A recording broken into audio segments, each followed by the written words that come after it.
Alright, this is Metal Gear 2. This one is, I believe, like 4 hours in length, so this might be split into 2 streams. I'm not sure yet. Most likely it will be. I don't want to stream for longer than 2 hours because I do have other things to do. A lot. Other things that, unfortunately, are actually revolve around the stream, but not actually streaming. The fun part about streaming is streaming itself. But then there's other behind-the-scenes logistics that happen when you're not streaming that revolve around it, though. If you get what I'm saying. Anybody who streams knows what the hell I'm talking about. I won't go into it too much, that's not the topic of this, but... Alright, this is Metal Gear 2, Solid Snake, 1990. So this is 3 years after the first game. Still on the same computer console thing, MSX2. Complete walkthrough by the same uploader, Console. And they uploaded this on October 1st of 2020. Less than a month after I started playing FF14 for the first time, actually. Let's go! Wait, what's the volume at? Oh, I have to hit play first. Yeah, this is 5 hours. So this is not going to be done in one stream. There's definitely going to be a part 1 and a part 2. Let me see the volume really quick. Always got to do an audio check. Yesterday was fine, thank God. I forgot to actually check if the volume was peaking or not on the game, but it looks like it was balanced with my voice. Let's see this one. It's looking a little loud. I'll wait for the intro to start. There's actually music and stuff.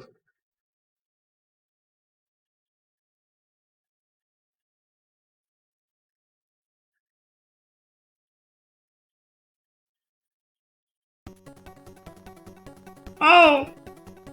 Konami presents 1990. Looks like it's good, actually. Yeah. It's not peaking or anything, it looks good. I'll even open up my stream on my phone just to check. If there's an echo, I'll mute my mic. I always have to do this when I'm playing a new game or watching a new YouTube video I've never seen before on stream, because otherwise I can't tell if there was an echo or if the volume was too loud until I watch the VOD later, like 2 hours later once it's done. And by that point, the whole video's ruined. So... it used to be easier to get to your stream manager on this thing. Now it's like... kind of a pain in the ass. Okay, here it is.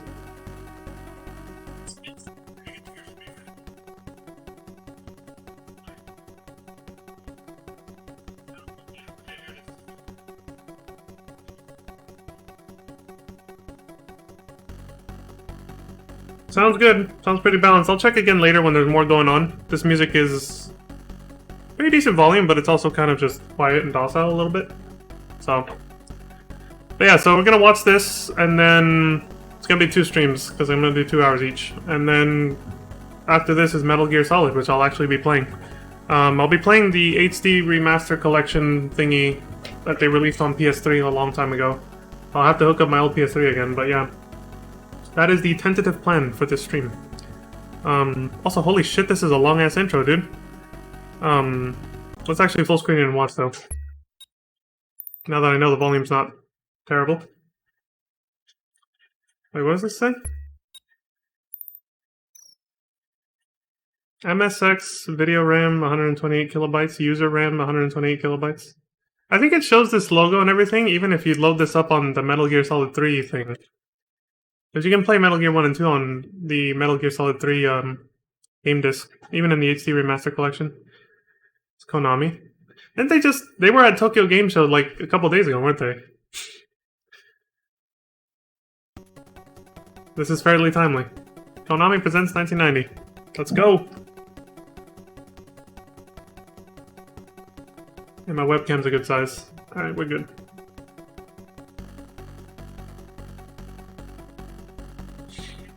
I still had headphones. Well, I still do have headphones, but I mean if I still had them on. I got my chat open on my phone too, in case anyone comes in to say anything.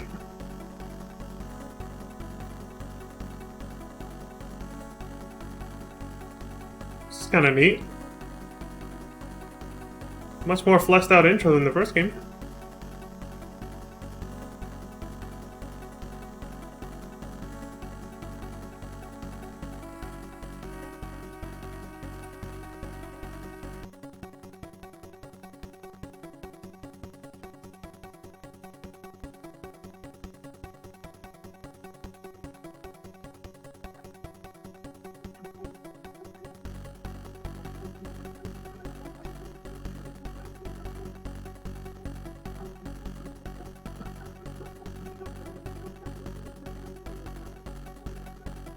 I feel like I'm watching the Armored Core intro right now. What is this? We saw like specs on what I'm guessing is another Metal Gear. Because, you know, the first one in the first game was obviously destroyed. It was the... I don't know if it's considered the last boss or not. I would think it's probably, even though you're on a timer after destroying Metal Gear, I would think it's still... Oh, there it is. Scenario written by Hideo Kojima. Oh, shit! The music finally changed a little. This is legit, dude.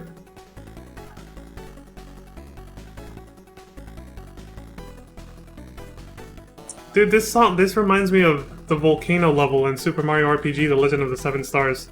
This part of the song right here. It's almost the same composition, with the exception of the extra, like, little beats and instruments in the background. I will be playing that on stream too someday. I have a very long list of games I plan to stream. Nowhere near being finished with them. Oh! This music!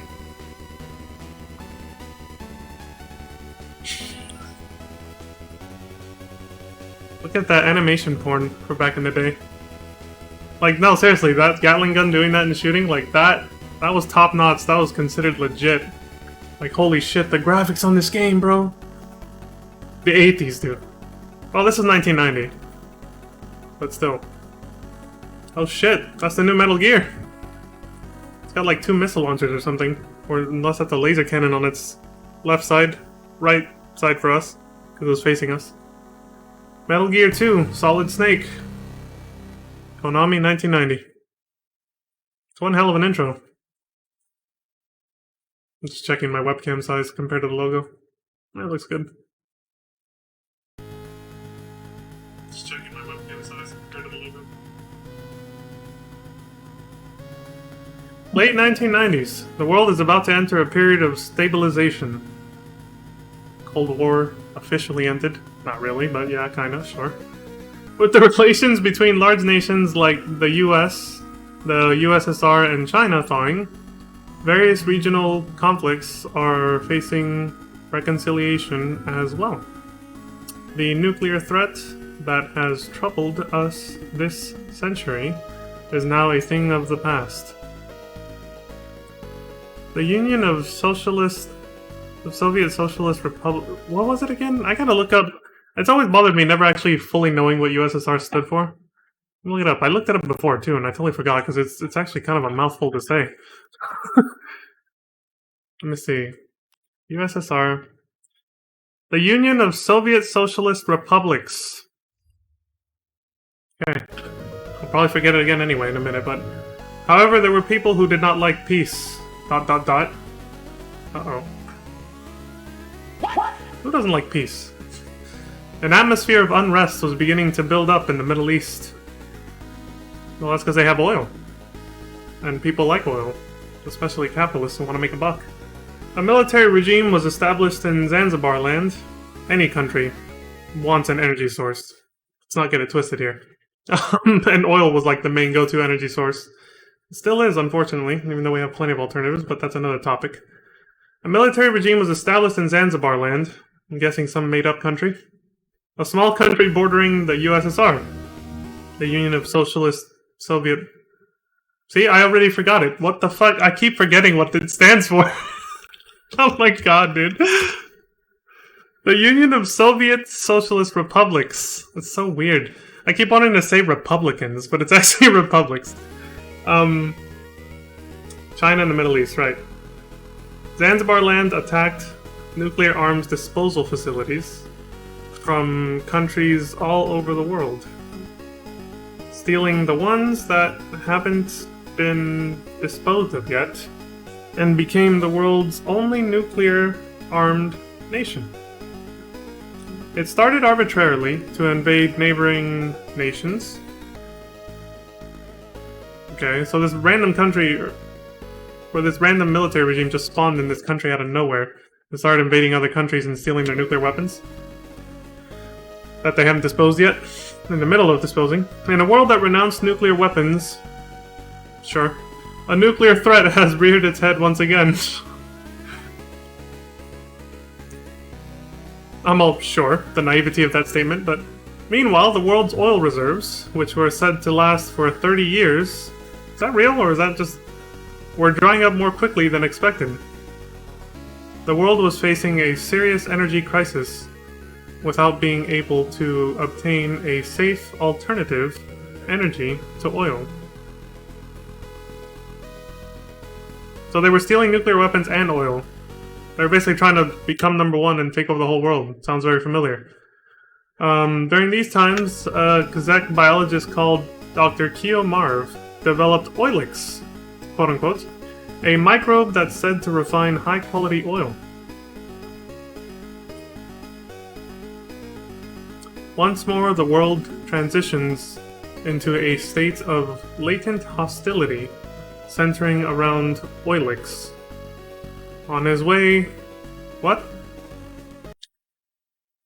I can't even... What's that next? Is it fucked up right here? It says on his way from, I think? Oh yeah, it says on his way from Czechoslovakia to attend an American scientific conference, Keo Marv is kidnapped by Zanzibar land. Of course. They took the world's oil and nuclear weapons, and they saw that this guy was finding a solution for it, so they're like, we gotta get rid of him or kidnap him and bring him to work for us. That makes sense. Also, holy shit, dude, it's Mel Gibson from Lethal Weapon, but he's got a headband. A green headband and outfit. Who does that remind us of? Yes, it's supposed to be Solid Snake, but yeah, he straight up looks like Mel Gibson from way back in those days, which Mel Gibson was known for the Lethal Weapon series back then. Zanzibar land tries to secure its military dominance with nuclear weapons and Oilix.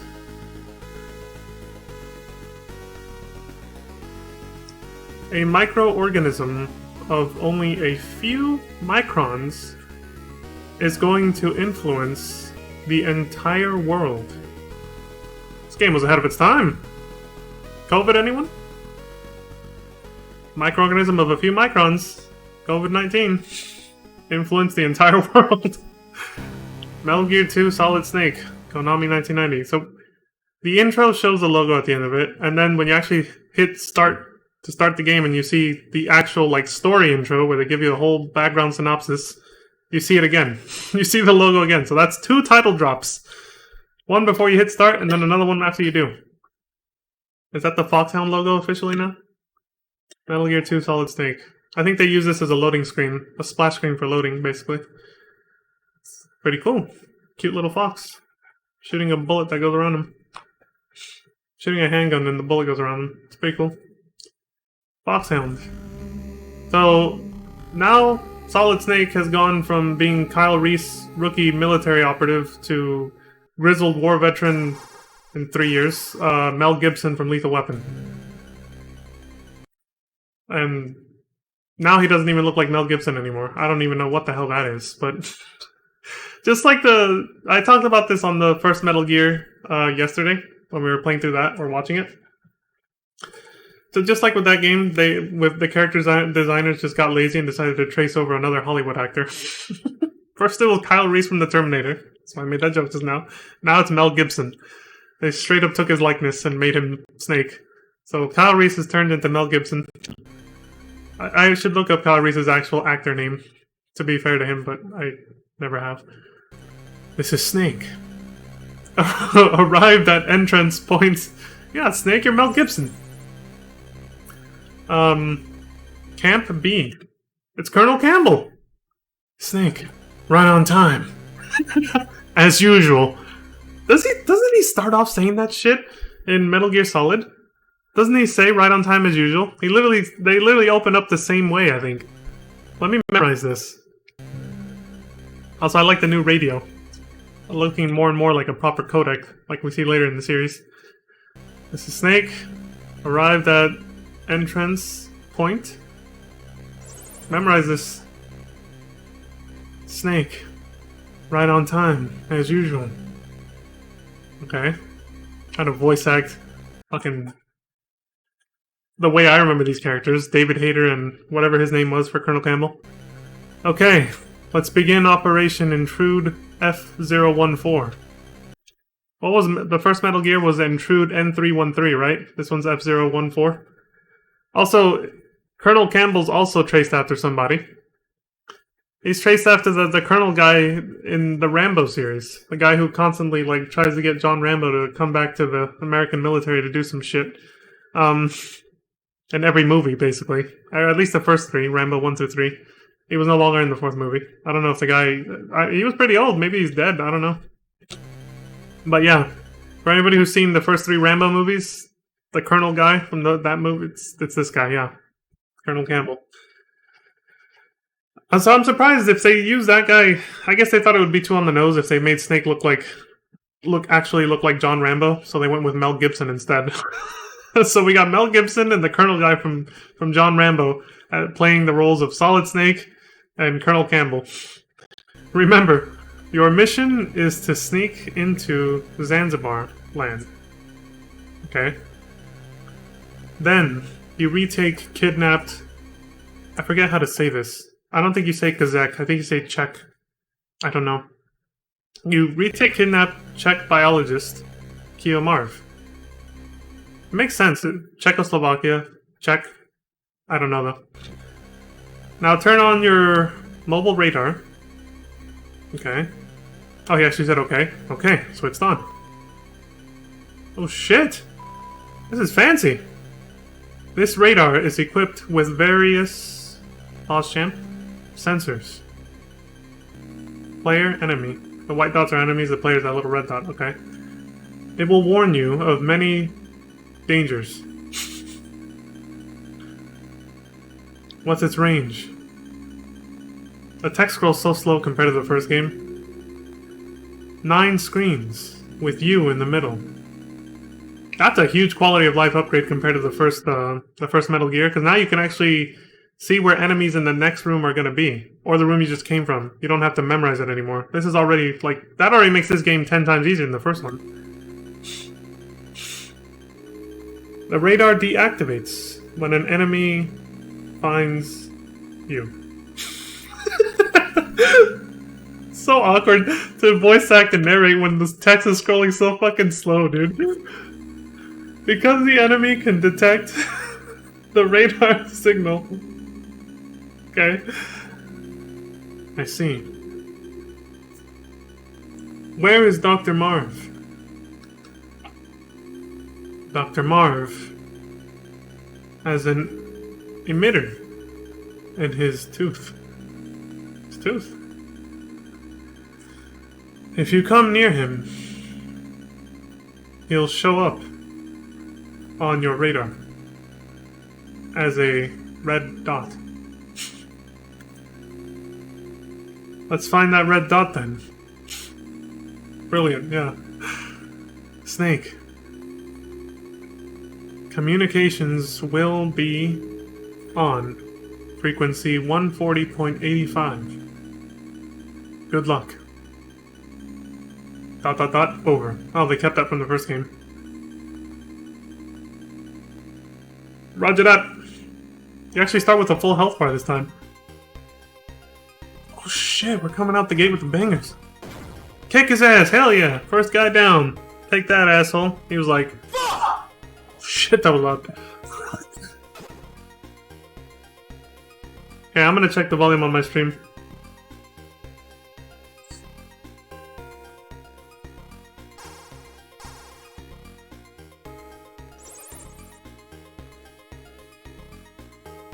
Crawl and sneak through the gap in the fence. Over.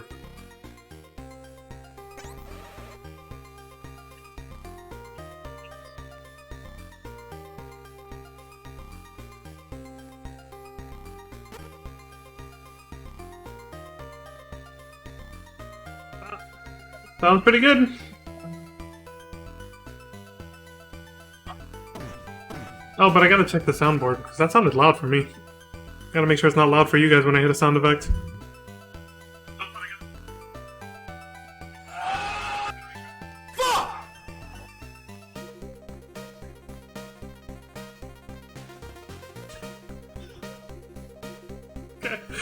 It's a little loud.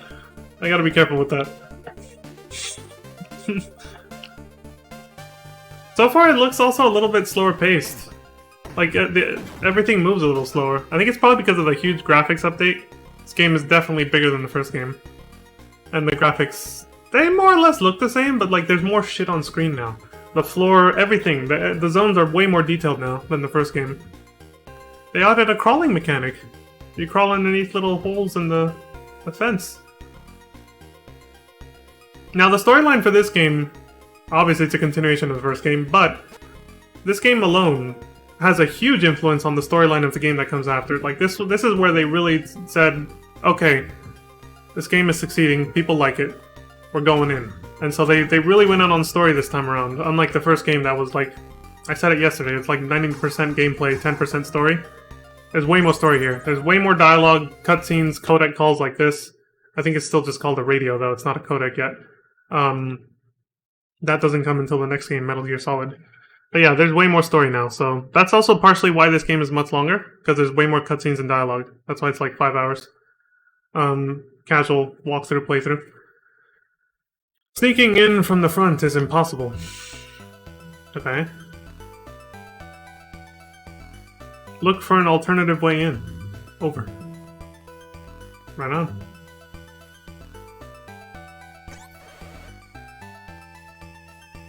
The music got an upgrade from the first game. We don't just hear the same fucking beat for the end, like 90% of the game. It's just one song playing the whole time. Okay, we got a handgun in the back of a truck, just like in the first game. Start off with your signature cigarettes. Hold on, it has a description. What do the cigarettes say this time? There was no item descriptions in the first game. Cigarettes, Lucky Strikers. That's their name, huh? Snake's favorite, have many uses. ... Well, they were completely useless in the first game, so I don't know what the hell it's talking about, but I guess in this game maybe you'll actually use cigarettes for something? Handgun, Beretta M92F. Same handgun you start with in the very first Resident Evil game. 1996. The first Resident Evil game was released in 1996. You start off with this same exact handgun. The Beretta M92F. Chris and Jill both start... Well, Chris starts with just a knife, but you know, he picks up Jill's dropped handgun later. Same one, M92F. Silencer, optional. Ammo pack, reload. Cool. Guess it was a pretty standard issue handgun or something. Capcom and Konami decided to use it. Nice. I like that. See, so the radar system that Campbell explained, we're sneaking in through an air vent. This is just like Metal Gear Solid, dude. And this is what I was trying to say earlier. Shit keeps happening, so I got a little sidetracked and interrupted, but... The radar system is obviously a precursor to the Soliton radar that they then introduced in Metal Gear Solid 1 and 2. But even this infiltration right now reminds me a lot of the Shadow Moses infiltration in Metal Gear Solid. You go find... Well, there's actually multiple entrances in that one, but one of them is like this. You find a little hole on the right side of the building, and you go in through an air vent like this. And you sneak around in there. Ammo pack taken. Now, unlike the first game, I think we will be fast-forwarding a lot more for this one because, like I said, the movement looks a lot slower than the first game.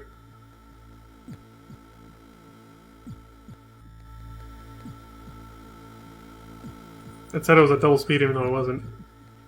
Now we're gonna increase the speed because, holy shit, this crawling is slow. Also, look, the radar doesn't work in air vents. Loading screen. It's quite interesting. Uh-oh. New song. See, there's more music, there's more cutscenes, story dialogue and shit. Who's this? Holly. I'm Holly. Holly White. I entered Zanzibar land a month ago as a journalist. The fuck? I think I can be of assistance. Did they actually let you in, or did you sneak in? My frequency is 140.15. Will you call me? ... Bye. I like how Snake didn't even answer. He's like, okay.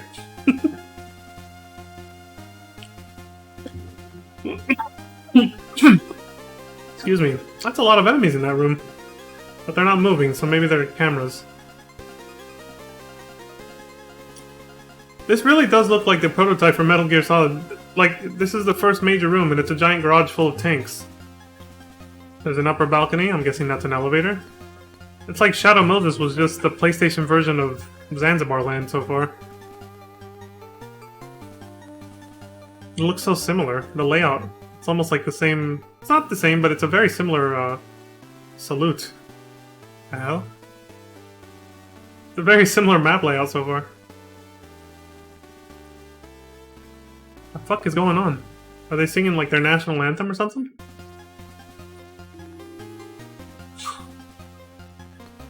Okay then. I don't know what the hell we just saw, but I'll roll with it.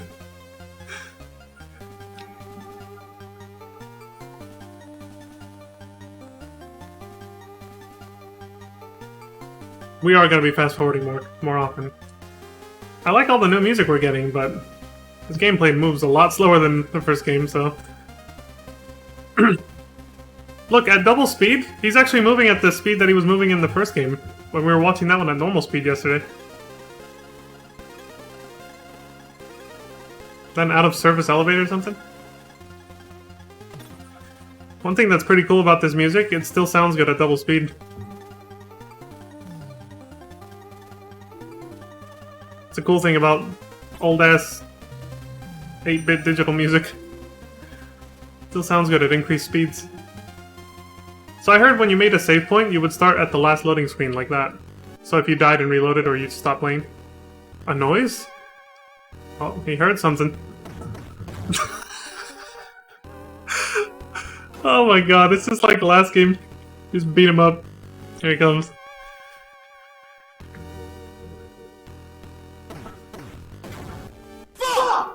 Poor bastard. Alright, I'm gonna lower the...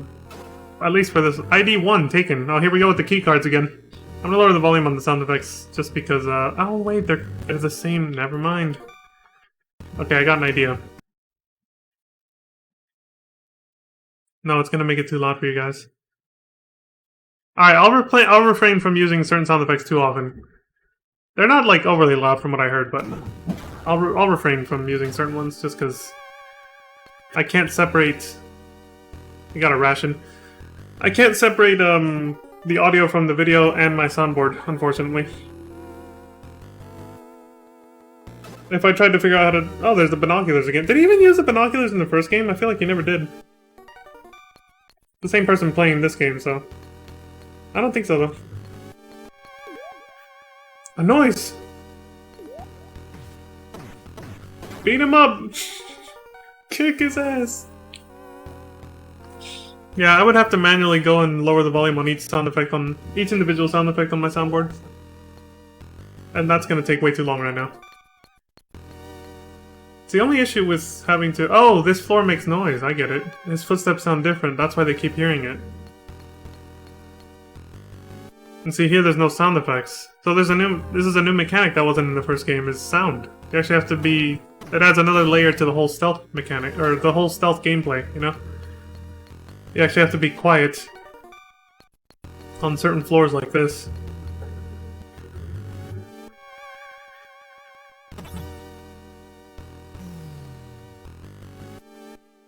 This game can be pretty hard too, just like the first game, but most people have conceded that it's not as hard. Like, most people feel like the first game is bullshit hard, and this one is, like, just really hard, but not, like, complete bullshit all the time. Curious to see what the boss fights are gonna be like this time around. Also, I think you still have to do that thing where you have to equip the individual keycard for each door, and the doors are still not marked. I think. You still have to play the guessing game where you walk up to the door and keep switching keycards till you find the right one. And that also means you have to unequip any items you have on, like the gas mask and all that. I don't know if the gas mask returns in this game. What the fuck is that? Some kind of alert mechanism. This looks like it would be a laser hallway. And he doesn't have... Oh, shit! He's using the cigarette smoke to expose the infrared lasers. Is that realistic? Does that actually work? I know the whole fire extinguisher thing... that they use in later games is supposed to do the same effect, right? It exposes infrared lasers? But does cigarette smoke do that too? Yeah, look that up. See if that's actually some realistic physics or not. You notice in this game, cigarettes don't drain your health though. Unless...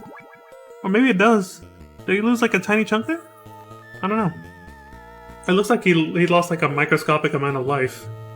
But I'm not sure. Either way, your health drain's way slower. Gas mask taken. There is a gas mask. It looks like your health drain's way slower, if at all, in this game when you use cigarettes. In all the later games, your health drains unrealistically fast. But, you know, good old Konami and Kojima trying to make a point about cigarettes, I guess. It's, you know, good on them. I mean, it's true. It does shorten your lifespan, but it's not like it's gonna kill you that instant, though. But yeah, if you equip cigarettes in later games, your health goes down super fast. But it's like, it's the ultimate flex to equip cigarettes for like expert players who know that they're not gonna get hit and they're not gonna die. They'll equip cigarettes and let their health drain and just keep playing like normal. It's meant to be used as a way of showing off that you know the game so well. I figured that was the mechanism behind it, really. I don't know. I mean, even if we're just thinking about in real life, isn't that how cigarettes kind of started? Well, maybe not, but at least growing up, for me, cigarettes just seem to be a vanity mechanism to try and look cool, as they say. Look cool, quote unquote. Smoking. That's how commercials portray them and everything, so. I was like, do they have any other function? No.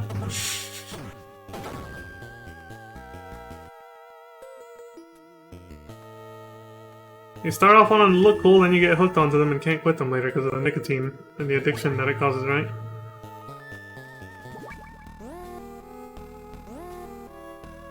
Gas.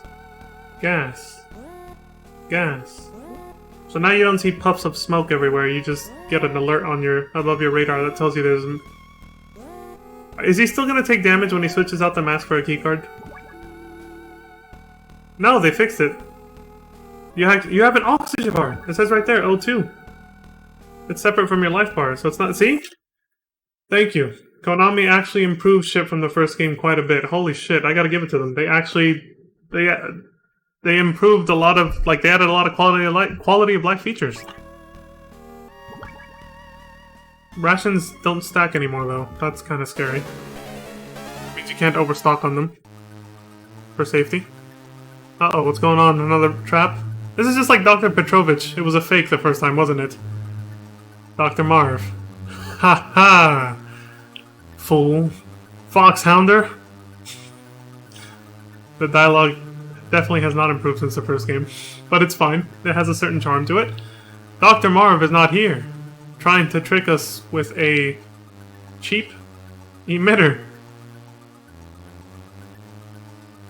But it is a white dot, not a red dot, so that's the first giveaway. You Foxhounders are quite out of date.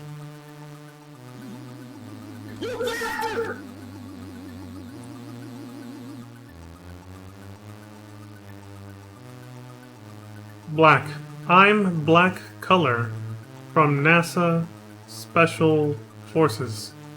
NASA had Special Forces?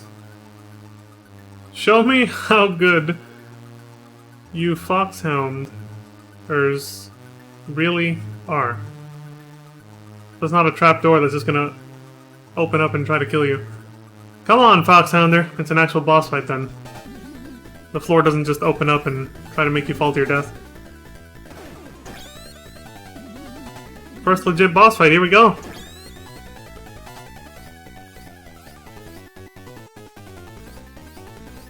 Alright, before we keep going, was it not actually red or white before he went into the room? I want to see it real quick. It was red! So they even... That means they must have found the transmitter in Dr. Marv. And then they took it out of him, and then gave it to this guy.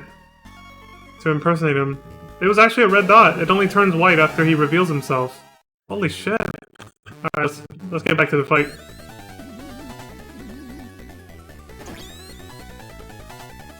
What the hell is he shooting at him? Those look like... stars? Black stars? Is he supposed to be like a ninja, basically? Is he throwing like shurikens at him? I'm guessing that's probably what they're going for. I'm not sure. But he's not shooting at him with the same, like... They're not white pellets, they're not like bullets like what he's shooting, so... What Snake is using.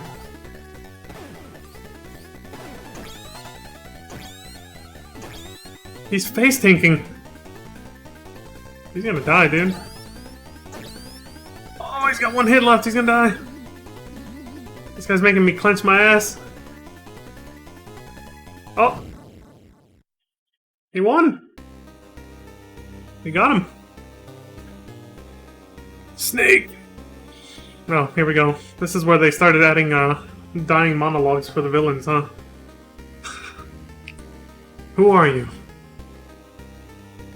Yeah, how does he know his name? That's what I was gonna ask too. He's probably gonna ask that, right? How do you know my name? I might have to fast forward to the dialogue too when it moves this slow. It's me, Schneider. Oh, what? Kyle Schneider. Remember me? He legit helped us out in the first game. Schneider? ... Resistance member in Outer Heaven? It's one of our old allies.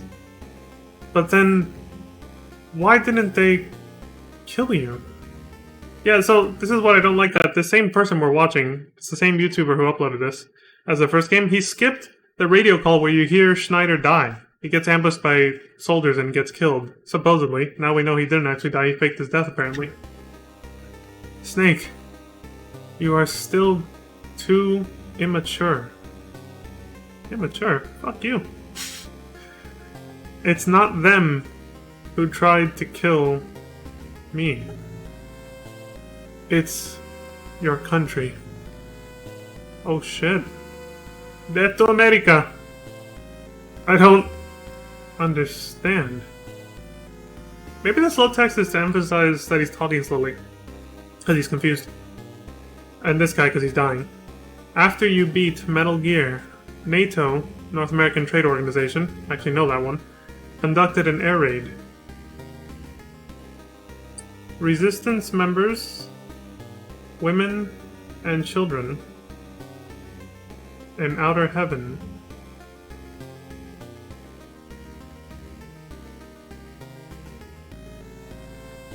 we were all abandoned.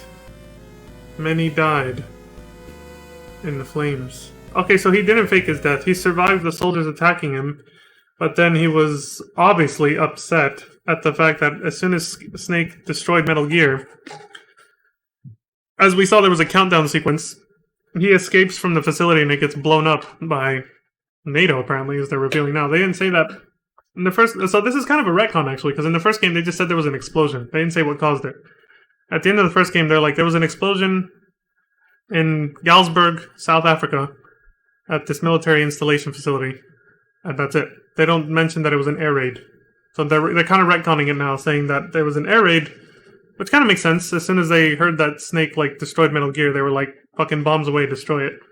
Probably, but... Oh, there's more to this. Snake says, no.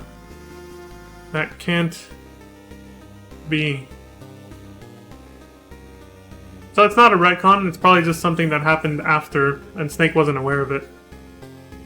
So the place actually blew up, like we saw in the game, but then, you know, off screen, I'm guessing, after the credits and everything, when Snake went home, they went ahead and did what this guy's talking about afterwards and nearly killed this guy.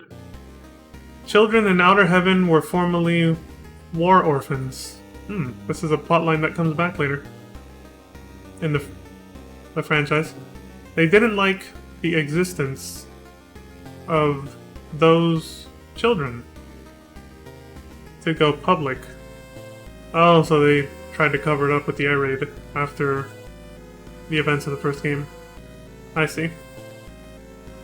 Never. Maybe. See, Snake's doubting it now. He's like, is my country capable of that? His country being the United States, of course. Someday they'll forget you too. However, he? Pause chant? Oh, Snake said it too. He rescued us. And gave us new land and new families.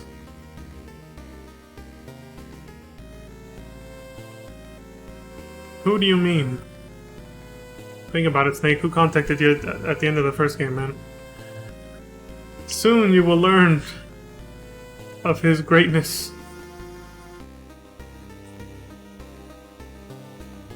Snake, I owe you, and hold no resentment.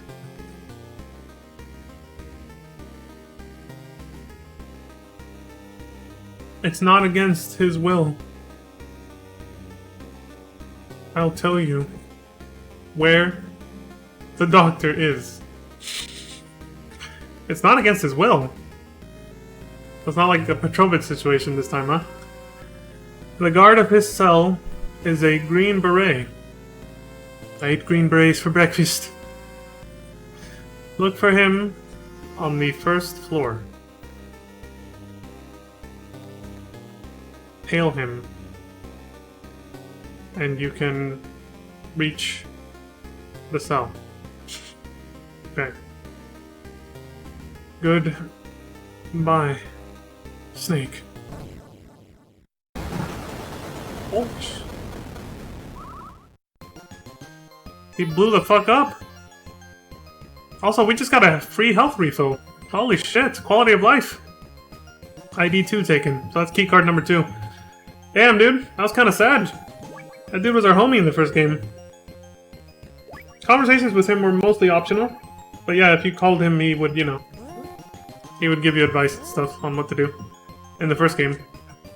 But I guess, yeah, after Snake destroyed Metal Gear and the whole military base blew up, surprise, yeah, the United States and its allies through NATO tried to cover up the existence of war orphans and blew up the whole place surrounding the Outer Heaven area, I guess. Killing the child soldiers and families and all that stuff. The US and its allies doing shady shit? What a shocker. That's unheard of. This is totally fiction. This is obviously fiction. That could never happen. Yeah. Anyway. I like the realism of the game. Now turning off my sarcasm, yeah. I like the realistic storytelling.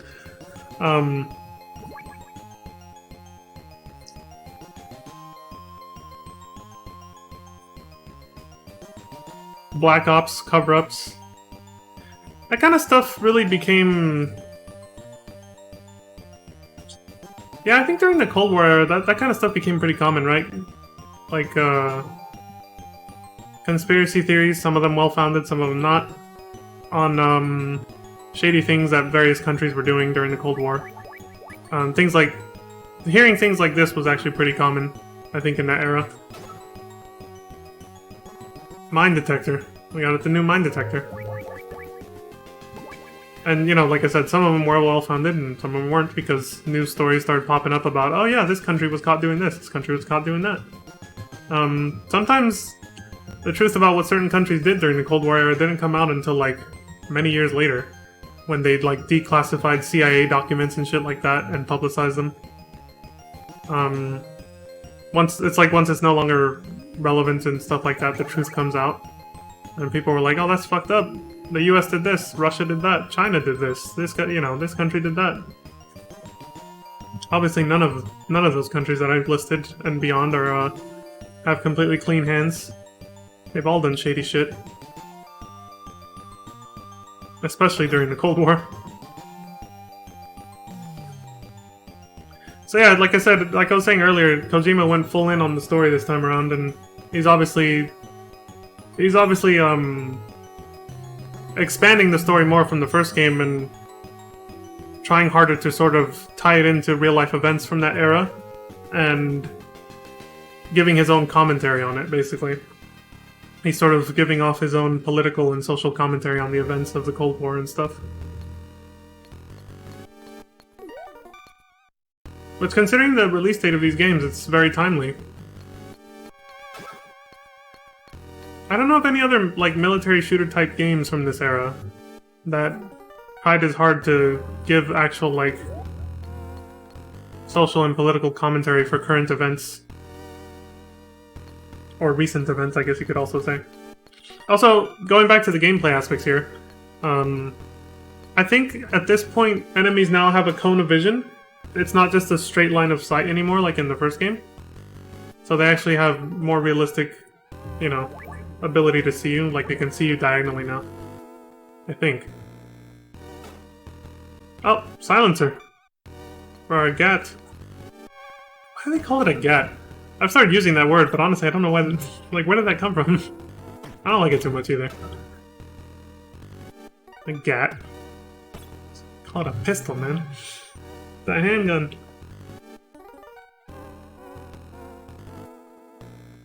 So, there we go. One of our former allies betrayed by his country. The US. Became an enemy, and Snake is now, you know... Obviously, his head is now filled with doubt, and he's wondering what the hell's happening. I wonder if you can call Campbell at this point and talk about what just happened. Like, there might be optional radio calls like that. But if there is, this player's not doing them, because he's just moving on. But maybe they'll actually talk about it later. Like, maybe there's actually a scripted radio call later where they'll talk about this. Because, I mean, right now it's just his word, right? It's just Schneider's word. There's no evidence that what he said is true. So it's not like Snake can just call Campbell and be like, "The fuck is going on? Why didn't you tell me about this?" Oh shit, we're in the jungle now. We're outside. The music.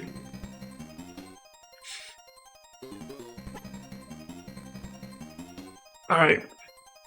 I'm leaning back for a bit.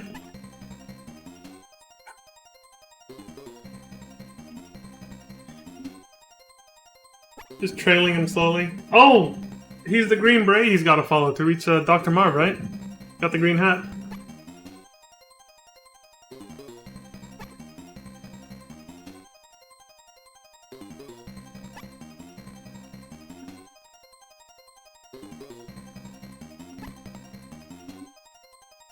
So the first game didn't even have a single plot twist until the very end, where Big Boss, your leader, the leader of the Foxhound unit, reveals he's actually the mastermind behind everything and he's the bad guy. This one's already, you know, coming out of the gate swinging with the plot twists, with Schneider being the black color. Was his name, right? The ninja guy we just fought.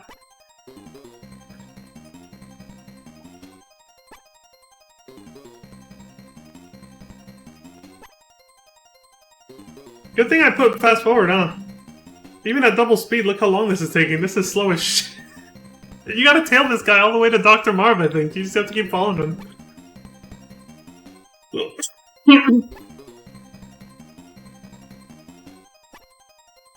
I'm taking the music now. Isn't this back where we started? Just went in a big-ass circle.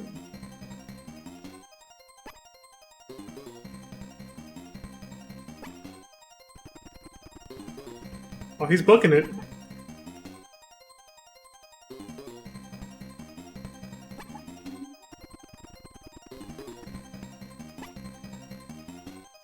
So this game already, with the first one, stood out, as I said yesterday. It stood out from other military shooters of its time because it was a stealth game, whereas most other ones were run and gun.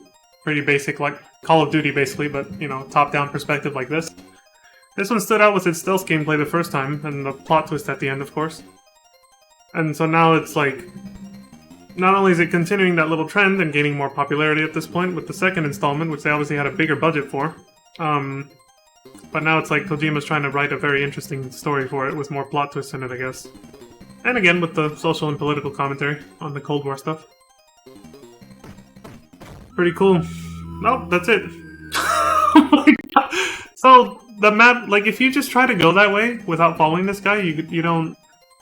I'm guessing you'll just get lost. Oh, you'll probably end up there. Yeah, I think I remember when I played this, you just end up here. And the only way you can end up where they actually are is if you follow him like that. If you just try to skip following him and you just run straight here, you'll just end up in this little dead end on the left side here. I remember this. Getting flashbacks. Again, I played these games on emulator on my PC like 5 years ago, maybe 5+ years ago. Although as soon as he gets to the cabin, he just beats him up and kills him. It's like, fuck off. It's just like, you have I have no use for you.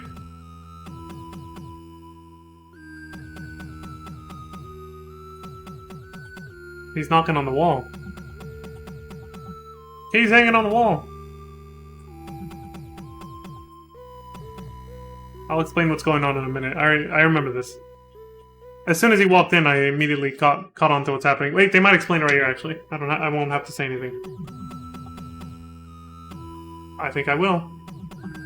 This is Solid Snake. Your reply, please. Just like in the first game. You knew what tap codes mean. And look who it is! It's an old familiar face from the first game. The original Metal Gear's designer, Dr. Petrovich, now shortened to Petro. And he obviously, very obviously, looks like Albert Einstein. The guy who helped invent the nuclear bomb. Fitting. That is very fitting, actually, yeah. I like where he's going with that, Kojima. Because the nuclear bomb, and then Metal Gear can launch the nuclear bomb from anywhere in the world because it's an all-terrain vehicle thing. Anyway, so what happened here, like he just said, tap codes. For people who don't know what that is, Morse Code. The series of knocking, like, well, you guys won't hear it because my noise suppressor won't let you hear. You guys probably don't hear that clapping. But, you know, you heard the knocking just now. You knock in a certain rhythm and a certain pattern, and it creates something called Morse Code, something that's that was used a lot in the Cold War to transmit basically encoded messages that were hard to decipher in case they were interrupted by enemy forces and stuff. They transmit encoded messages between military personnel usually, but also like even when civilians use it a lot back in those days. It started, I think, with the invention of the telegraph before there was telephones. I think that's when the Morse Code actually started. Our first long-range form of communication as a species was the telegraph, where instead of talking by voice and your voice would be transmitted into data and goes through like a phone cable, what preceded that was just doing that, tapping, just that's how like you did it. So the knocking was meant to simulate the Morse code that you used to use for telegraphs. So what you had to do, I think this game came with they all came with instruction manuals, but the instruction manual, you had to read it, and it would tell you how to decipher the Morse code in this part of the game. Because it's still part of the early game, so they figured it wasn't too big of a spoiler. So you had to use the instruction manual to decipher the Morse code, I think. If not, the game was more merciless, and you actually had to figure out Morse code somehow on your own. And that's how you could get the frequency to contact Dr. Marv here, which is 140.82. So the Morse code he was tapping, and I like that the player actually paused and just sat there. Like, he didn't pause the game. He just sat there and let you hear the rhythm and the code of the tapping, so you could see what was happening. And if I replay that segment and we were to decipher it, you would get that frequency, 140.82.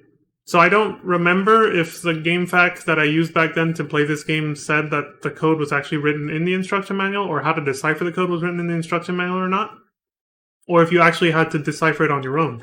I don't remember. Either way, the purpose of this was actually a little bit of a fourth wall break.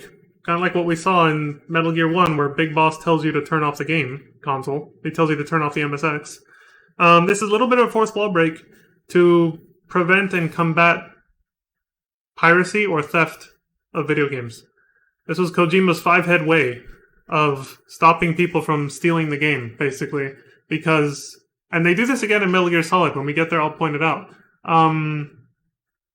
If you have the game without the instruction manual, you'll never figure this out, and you'll be stuck here forever, and you can't progress the game, and you can't finish the game. You're fucked. Go fuck yourself. That was like a way of punishing people who stole the game. And they do something very similar with Metal Gear Solid. But see, nowadays, this kind of thing won't work anymore because we have the internet and GameFAQs and YouTube videos that will just give you the solution for any puzzle like this. So this no longer is an effective way. But back then, when the internet wasn't that huge, this was a pretty effective way at, punishing theft, I guess, and piracy, game piracy. Because, yeah, it's like, unless you knew a friend who actually knew the code, you were fucked. But imagine not stealing the game, but still not being able to figure it out. It's pretty bullshit difficulty, too. Like, it can still be punishing even for people who legit bought the game if they can't figure out that they're supposed to decipher Morse code there. So, Kojima had some high expectations for even the regular, player base of his games. He's like, you gotta be five-head.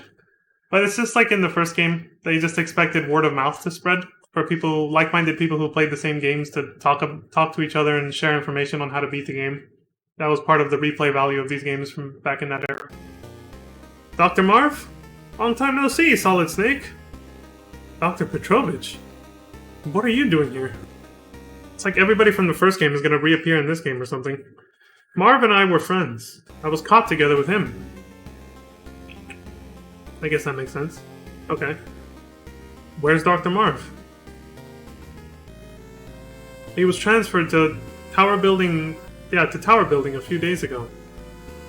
A tall building some miles to the north. Okay. Sounds familiar. Damn. I'm late once again. Snake, can you guess why they keep me alive? Another Metal Gear? Because they need you. So? It's Metal Gear, Snake. They have one. Here. 3 years ago, you destroyed only an experimental one. It was a prototype. Great. They have a new Metal Gear, even more powerful. Then it was Metal Gear that raided the nuclear bases. Correct. Metal Gear is a nuclear-mounted walking tank. Right. Zanzibar land gained a unique nuclear force in the world. Moreover, it now wants to own the alternative energy Oilix. Of course, it wants to control all energy sources and weapons of mass destruction. If you have all that, you're unstoppable. Now can you see who is behind all this?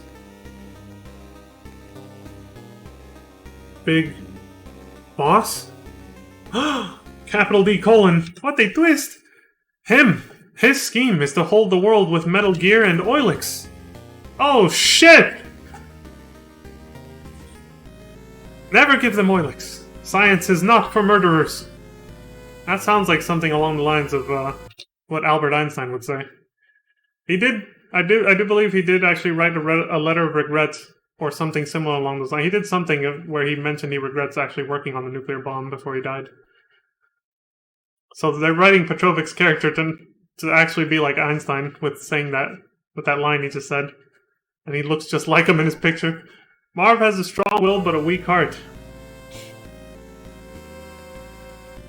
How long can he endure their interrogations? If they use drugs on him, we're in big trouble. Oh shit. Marv, like me, has a small transceiver in his body. Right? It was given to us by the female STB agent who escorted us. Escorted, you say? You can contact him if you know the frequency. Okay, how do we get the frequency? Petrovich, what will you do? A Chobham plate wall divides us. Blowing it up is impossible. Okay. Leave me alone and rescue Dr. Marv. What a trooper. I see. I'll come back later. Snake? Yeah? My daughter Ellen still likes you very much. Oh yeah, because we saved her life in the first game. She can't forget you.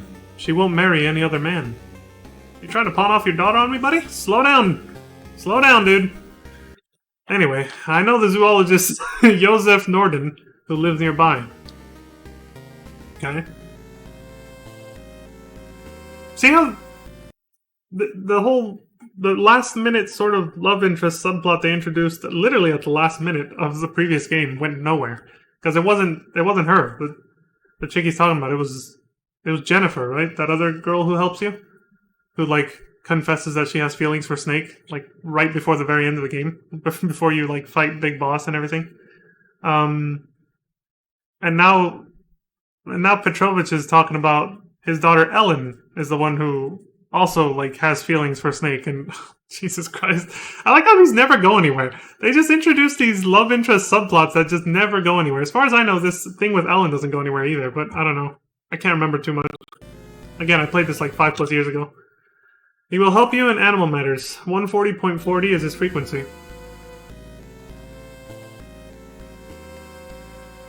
No problem. I'll save you before your daughter's wedding. What? Wait, what? Thanks, Snake. Was that meant to be a joke about him marrying his daughter after he said all that stuff, or what the?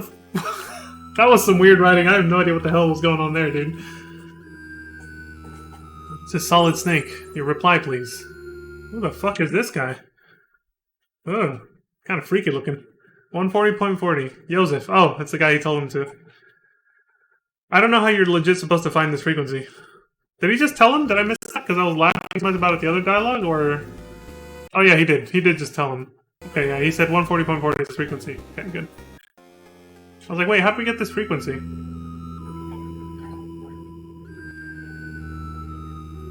Same dialogue as the first game. Solid Snake, your reply, please.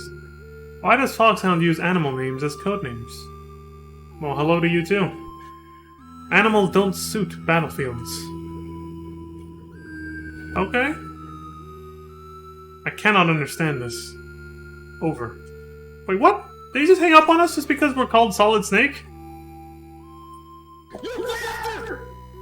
He just discriminated us because of our animal name. What an asshole.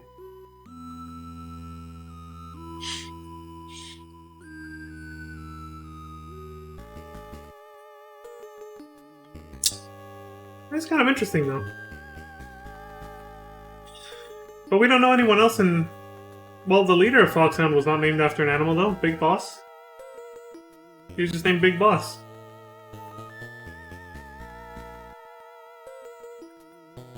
Unless he had a different code name we never learned about.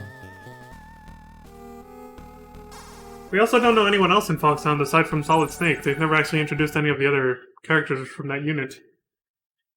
Just Solid Snake. We don't know anyone else. Snake! Watch out! You're in a minefield. Somebody's disguising their voice and face. Who are you? Frequency 140.00. Just one of your fans. Do well. The plot thickens. People shake.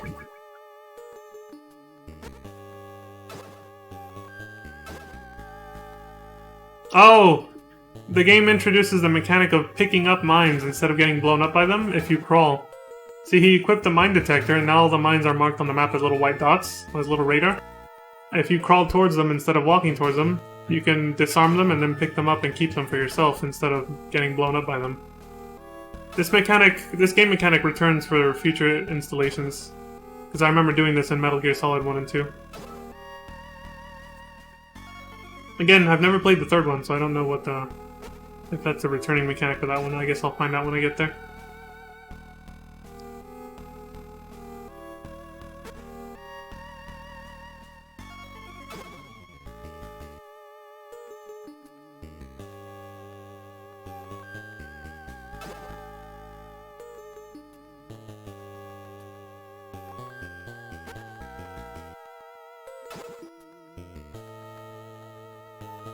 Yeah.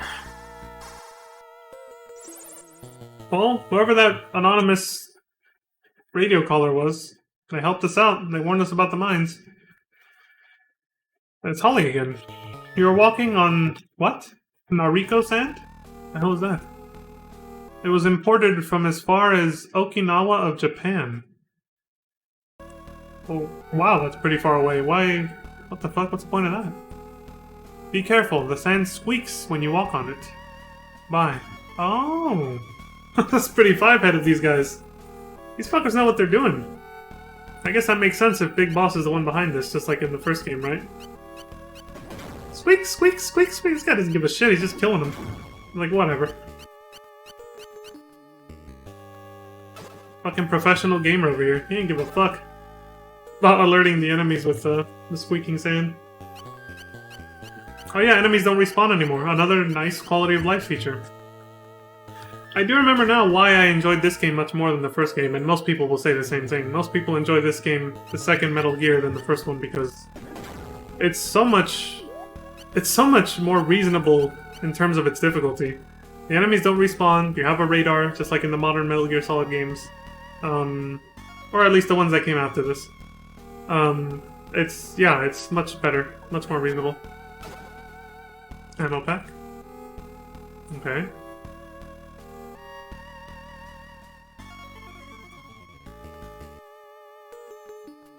What is that gigantic white blip? Uh-oh, that could be a boss fight. Maybe another tank like in the first game? Or some other kind of giant mechanical contraption. All the squeaky sand does is make them like... Okay, so the enemies do respawn, but you have to actually move a few screens away. They don't just respawn immediately. As soon as you leave it into the room. I guess is once your radar can't see them anymore, because you moved too far away, which is what? About 2 spaces away. 2 screens, 2 zones away, I guess. Then they respawn, I guess. And the mines don't, though, unless you... Yeah, he has a mine detector equipped, and they're not back, so at least there's that.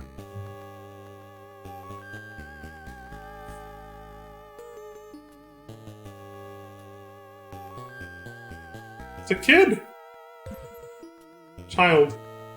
They say swamp is dangerous because you will drown. But a big truck ran over there. You believe me?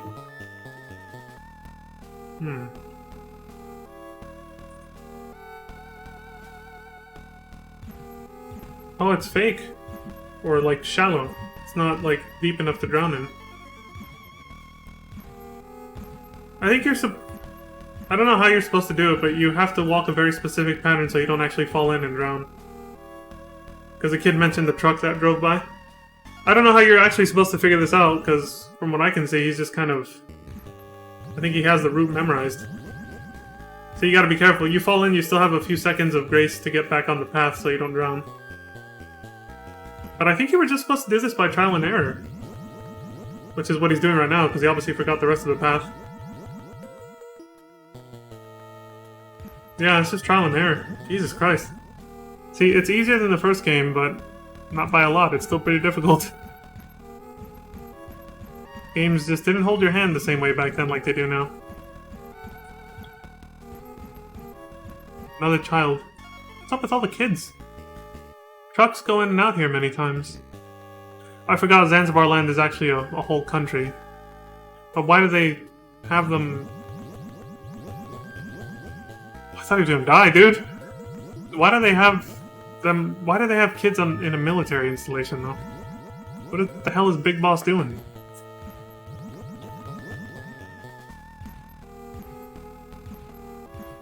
So I guess it's kind of neat. More NPC variety to talk to. Oh shit, it's another jail cell.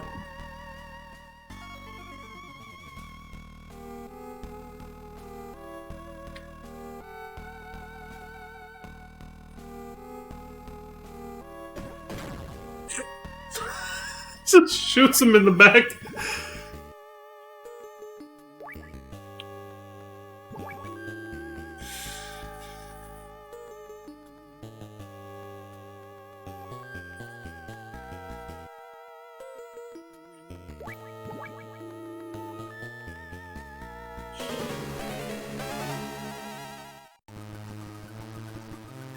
Who the fuck is this? R-Man? A guest? Haven't had a guest in a long time. I might fast forward just a little bit for the dialogue when it moves this slow. It's so awkward to read it like that. You have arrived at a good time. I was just going for a run. I'm Running Man, the fastest mercenary in the world. Watch! Look at the radar. He just made it through those 4 zones super fast. So R-Man stands for Running Man, okay. See? Fast, huh?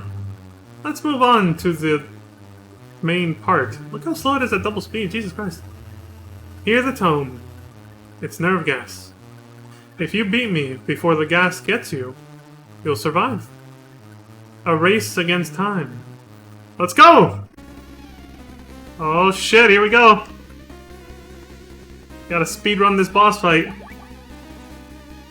It's literally a speedrun boss fight. You gotta kill him as quick as you can, basically.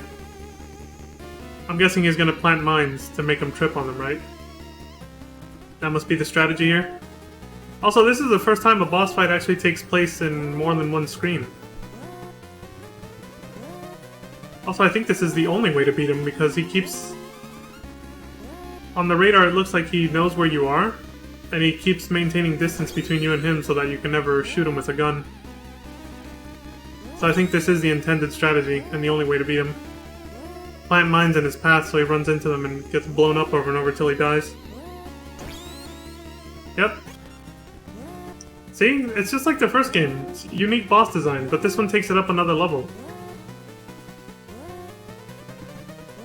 I've never seen a boss like this in any other game, that's for sure. Yeah, so just keep chasing him and planting bombs, you'll keep running into him, and then eventually he's just gonna die. He just keeps getting blown up! My god, how many hits does he take, dude? We're almost out of fucking oxygen. About to start dying here.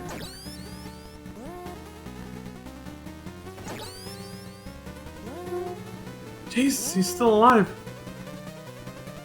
He's starting to lose health, isn't he? Yeah, he's out of oxygen. Nerve gas. Which, by the way, realistically, nerve gas kills you like almost instantly after you breathe in just a small portion of it. And he's dead. Oh. Nice speed. Turned. Against me. I'm guessing is what he's gonna say. Surprise, motherfucker! Surprise, motherfucker! What's your name? He can't believe he was beaten, huh? Snake. Solid Snake. Snake? Cheetah defeated by a snake? Why? Race to death, maybe? Damn! Snake is cold! I like how he just gave him that one-liner and then he blows up. He's all race to death, maybe? And then the guy just blows up. Cold as shit. Snake's a cold-blooded killer. There were a lot of missiles here some time ago. Not really, but, you know. I think Kojima was going for the typical, American Hollywood action hero approach with some of the way that... At least with the way that boss ended. Where they would always, especially in that era, back in the 90s and 80s, they would always say... They would always deliver some kind of cheesy one-liner before they finished off one of the bad guys in the movies, right? So, I think that's pretty much what Snake was going for there. There were a lot of missiles here some time ago. Obviously, they couldn't do that with the first boss because, you know, the first boss happened to be already a plot twist revealing that it used to be a former ally. Snake wasn't going to be an asshole and just deliver a cheesy one-liner before the guy died. But this guy was just a straight-up asshole, so Snake didn't give a shit. But they moved him to the factory west of the first floor. Okay. What does she say? I really, really hate men with guns. Oh, I'm guessing you have to unequip your pistol and talk to her again, right? Without your pistol equipped? Or a mine? Maybe?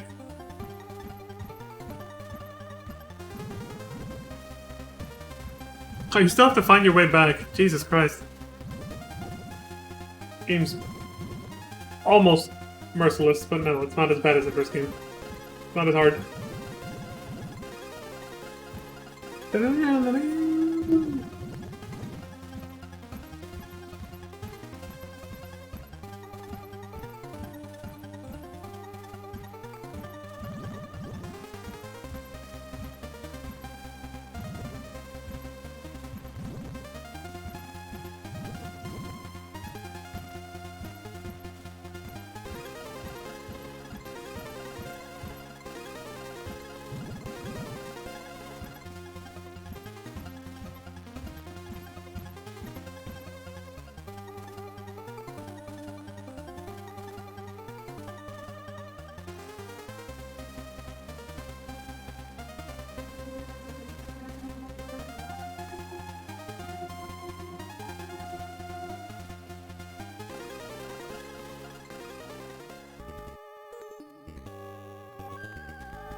Stingers.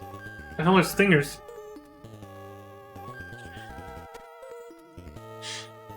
They look like rockets, so I'm guessing some kind of rocket launcher ammo.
to pick up the mines all over again. Hey, it's free ammo though. If you know how to use mines correctly to defeat enemies. Probably was picking up every single one. Oh my god, that's annoying. Let's go Mel Gibson Solid Snake. It's hard to believe this is fast forward, dude. That I'm going at double speed right now. This looks like regular gameplay. Because the first game was this fast. This one is really slow for some reason. Which again, I think it's because they added so much more detail to the environments that the game just loads slower. Remember, the first game didn't have load screens either. And again, same console, MSX2, for the PC. Yeah, I think it just loads slower. Because there's just like so much more detail in the environments. It's a bigger game with more features and all that.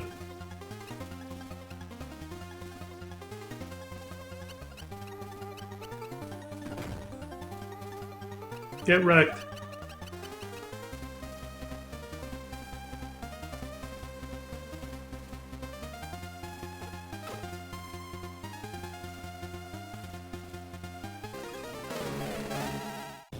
Oh no, it's another Russian gunship helicopter.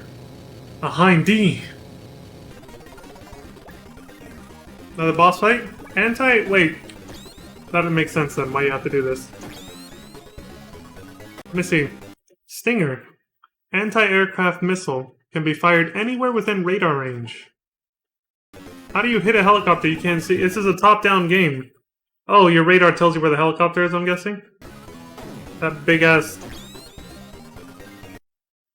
So he fires the rocket and just goes up into the air and disappears on the screen. That is so jank. You can just shoot them from anywhere and it hits it? Flawless victory. It just blew. You see the chunks of the helicopter come raining down after you blow it up. That's crazy. How many rockets was that? 4? What an easy ass boss fight. You just stand in one spot. And wherever the helicopter isn't, so that it doesn't bombard you from the sky, and then you just fire rockets and kill it. 6, 4, 2, yeah.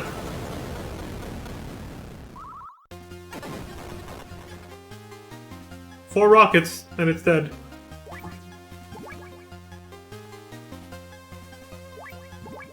It looked like the helicopter was barely about to start doing its only attack, which was it was going to start dropping bombs on him. But he killed it before it even did it once. What a jank-ass easy boss fight. Well, once you know how to do it, I'm guessing. Never even got to see it attack once.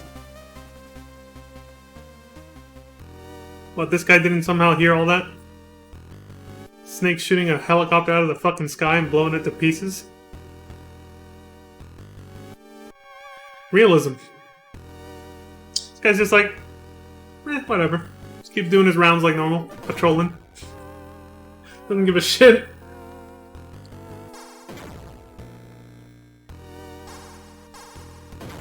Also, doesn't the Stinger rocket launcher make a return in future games? I just remembered the name.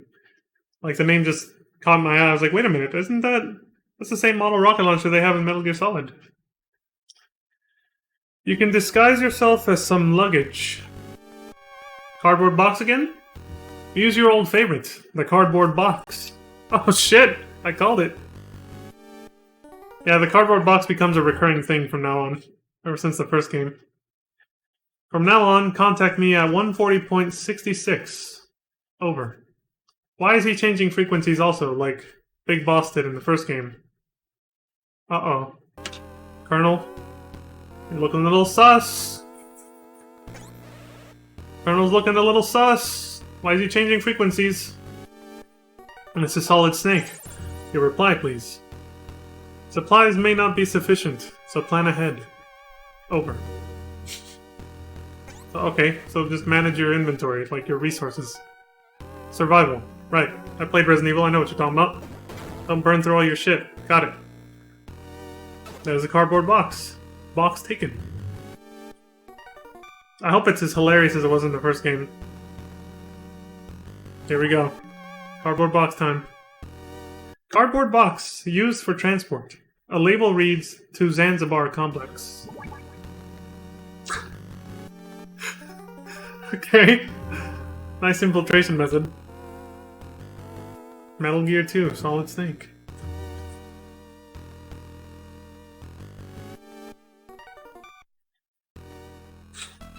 Yep, here we go again.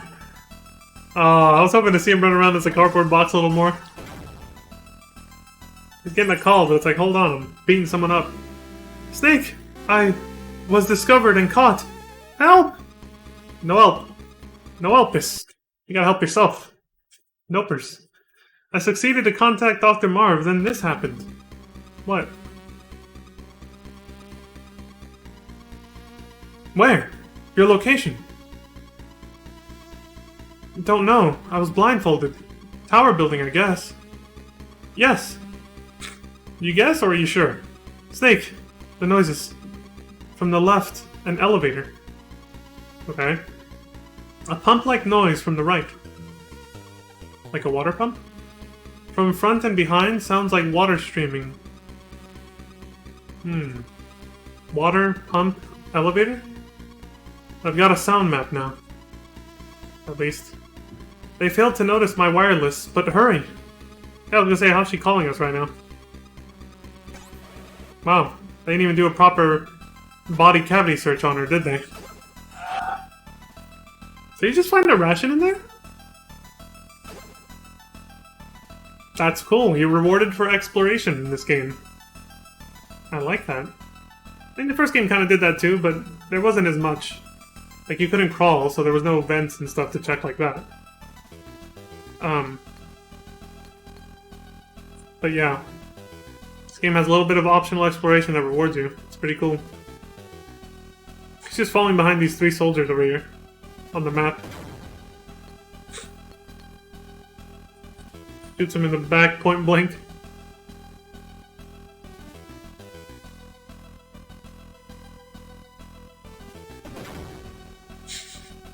He's gonna catch up to the 3rd one and do it again. Oh, never mind. He's going in this elevator.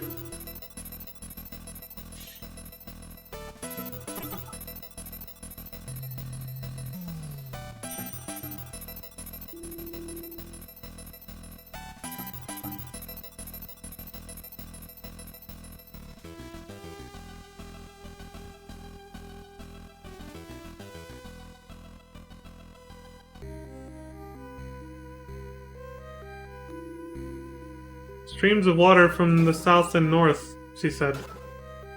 I think we're getting close. We just came out of an elevator. There's a stream of water here. It looks like on the radar it might loop around to the north too, so she might be in this building. This could be it. Oh, the plastic bombs are making a return. C4.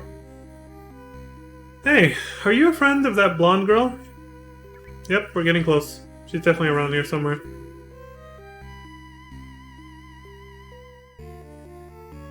One-eyed uncle told me to watch out for a man wearing green. Uh-oh. I have to tell him that the girl is not here. Genius. Thank you for giving it away.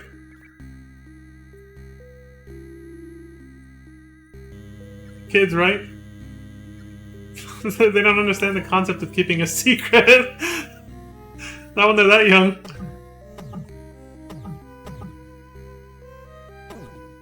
Oh, there it is. Weak wall. Blow it up. Run, dude! There it goes.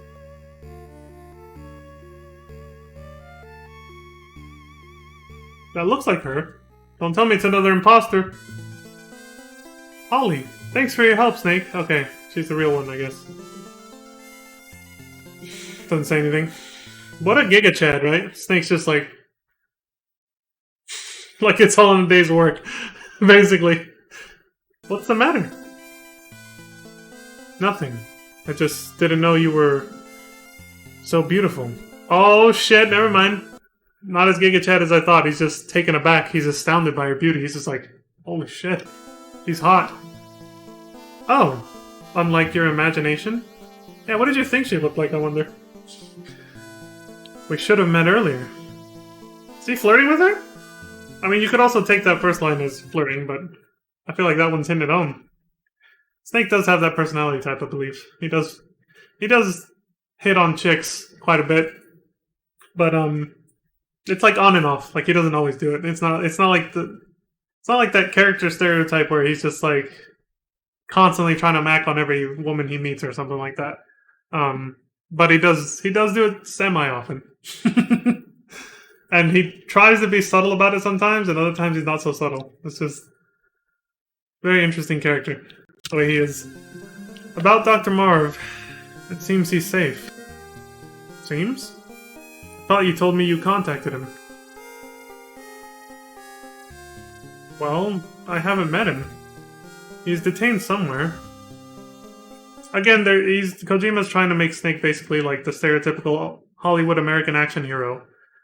To a certain extent, from that era, which is, you kill the bad guys and you get the woman, you save the woman in the end, and you get the woman in the end, basically. That whole, that old Hollywood trope from that era of movies in the 90s. You still saw it in the 2000s a little bit, too. But it was pretty heavy in the 80s and 90s, The action hero, kills the bad guys, saves the day in the end, and he's rewarded with a woman. Yeah. Different times, folks, different times. That shit will not fly anymore these days, because it's obviously very objectifying of women. It was sort of that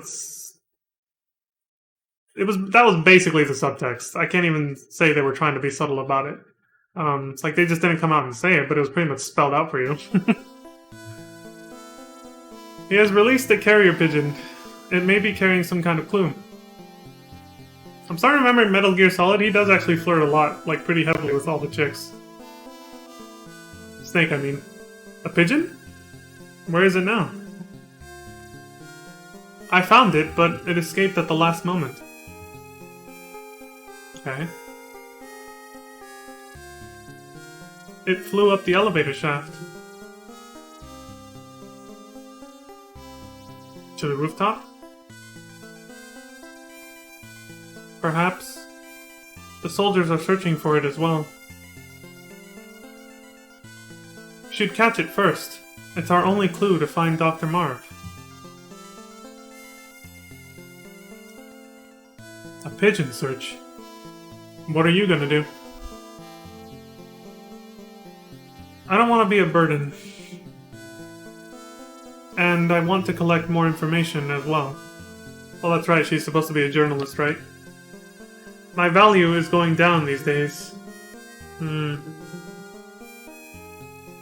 Hey, don't go too far. I'm guessing that's his way of telling her to stay safe. I don't want to be trapped, so I will change my frequency to 140.76. Oh, tapped, excuse me. She doesn't want to have her... Oh, that explains Colonel changing his frequency too. I guess that was also another military tactic from back in the day, and they probably still do it now. Not staying on the same frequency too long so that enemies intercepting the signal don't start to catch on to who's talking on certain frequencies. They gotta keep switching them around. Here, I copied a card. Card 4. Use it wisely. Bye, Snake. See you later. This music, and the way they wrote this dialogue, is definitely meant to convey that there's some tension in the air between them. As if Snake flirting with her at the beginning there didn't make it obvious enough. They're actually trying to make a love interest subplot go somewhere this time, unlike the first game. Holly! Yeah, Snake? What? We both live dangerous lives. Excuse me. It's not certain that we'll see each other again. It's true. Pragmatic and realistic Snake over here. Then what should we say? We can always meet if we're alive. Captain Obvious, but I think I get what he's saying. It's the sentiment of that. Okay. Goodbye. And be careful. That, basically. That was Snake's way of telling her to be careful and stay alive. She just said it the more straightforward way instead of his roundabout, try-hard sort of way. I say try-hard in the context of him trying to be like he's trying to woo her by being all poetic and deep about telling her to be careful and stay alive. It's like, We can always meet again if we're alive. It's like, no shit, Sherlock. Can't talk to a dead person. It's like, I think she gets it. You like her, you want her to stay alive. So be careful, yeah, got it. It's a solid snake, your reply, please. You've seen many children in Zanzibar land, haven't you? He calls her right away. A true simp. There are many small hiding places they can enter. Bye. She gave us a good clue, though. Alright. Look for kids in small spaces, I guess. Alright. Sounds about right.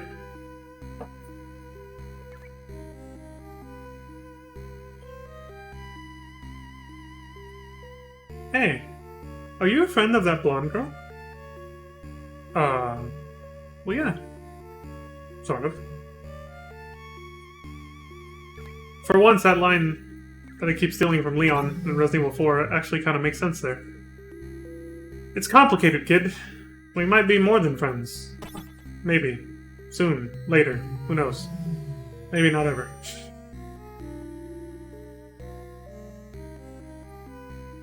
Yeah, I'm starting to remember Snake actually does flirt quite a bit with, like, almost every woman he meets, actually. Unless they're an enemy. I'm starting to remember, yeah. For some reason, I'd only remembered at first when I first talked to... Oh no, he's gonna run head on into the soldiers coming around the bend. He's gonna have to hide in that little duck there. Yep, here he comes. Or is he just gonna turn the corner and shoot him? Oh, here comes the other one.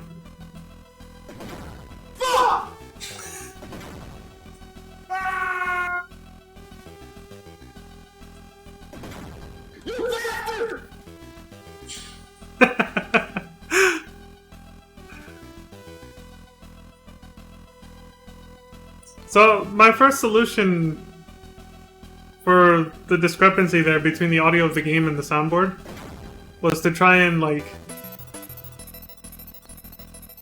use the boost on the YouTube video to make the audio for the YouTube video louder and then turn down the sound effects off the soundboard. But then I realized if I turn up the volume on the YouTube video by doing that, it's just gonna blast your guys' ears off. And I can't separate the volume between the soundboard and the game because they're both on desktop audio on my Streamlabs OBS. So.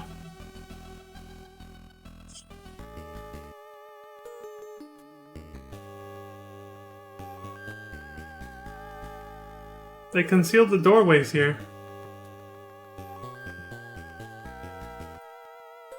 If you hit the wall, you can hear where they used to be. Oh shit. The radar kind of gives it away too, though. Or maybe not. Oh no, it doesn't.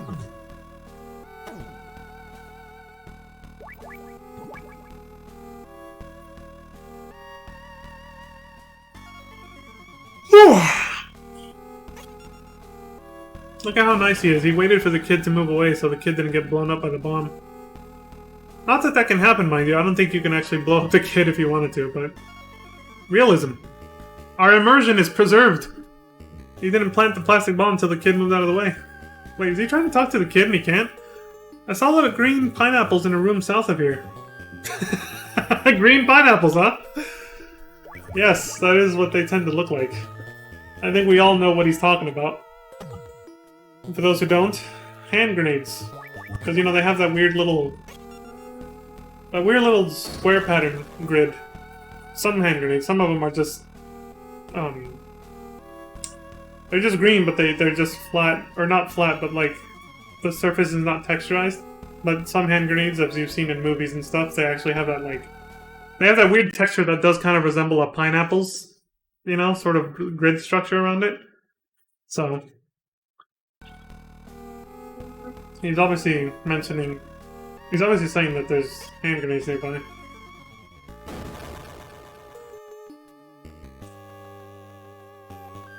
One-Eyed Uncle is a kind father to us. He hates grown-ups.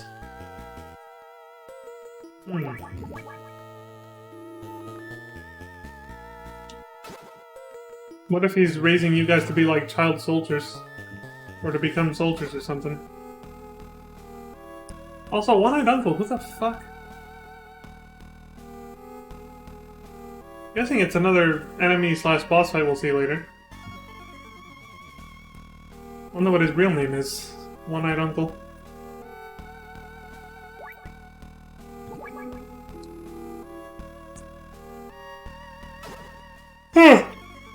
Look, see, these are the hand grenades I was talking about that are not that. This is the other pattern of hand grenade you can see in real life, which are not... They don't look like pineapples. They're just, they look more like Christmas ornaments. They're just this flat, solid green or whatever, this flat, solid texture. It's not patterned and, it's not texturized the same way as the hand grenades that I was actually picturing when they said green pineapples. A little bit of inconsistent with the design they went for in the game compared to the design that they make the characters say out loud. The NPCs, the kids. That's whatever, though. Either way, the player at least knows it's hand grenades they're talking about. That's enough. Alright, let's speed this up a little. Another out-of-service elevator. Great.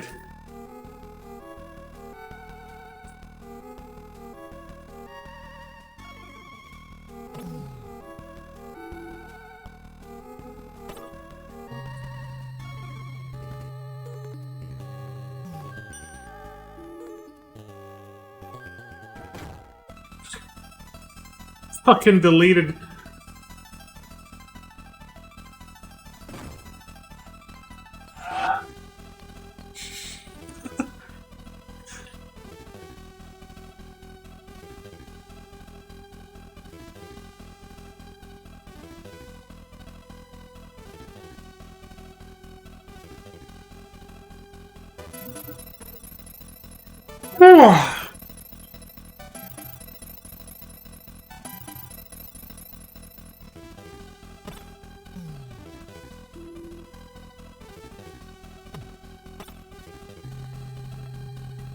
Oh shit. We're about to reach the 2-hour mark. I've been pausing the video and talking so much, we're barely at 1 hour and 26. But the stream's been going for 1 hour and 46 minutes. Oh, but also the first, like, 10 minutes of that was talking about how FF14's North America data center is down. They probably fixed it by now, but yeah. I forgot there's also that little discrepancy.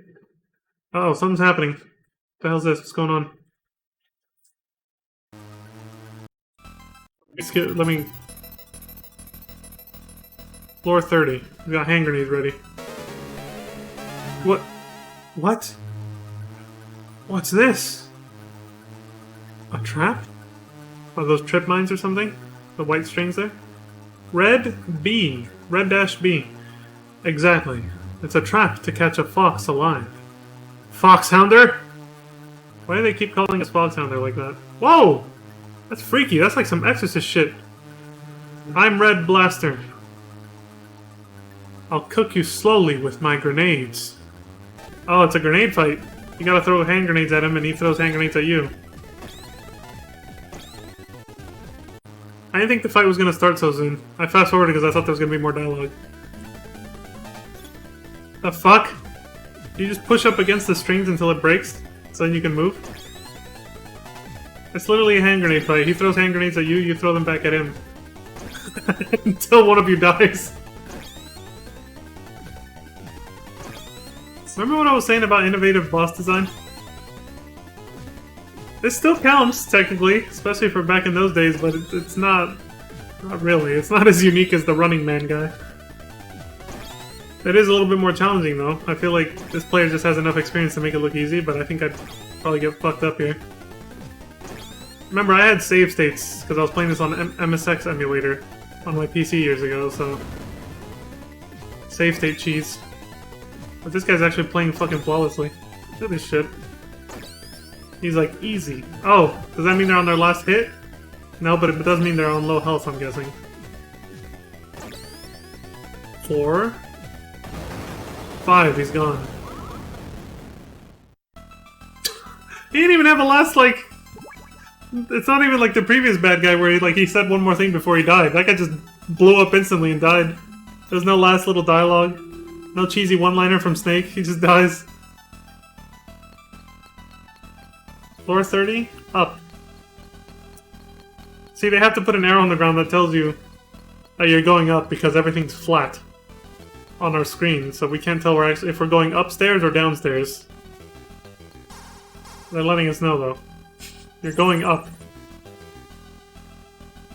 Door to the roof was sealed to prevent entrance of invaders. Okay. But that was a quick job, so you can blow it up easily, I think. Bye.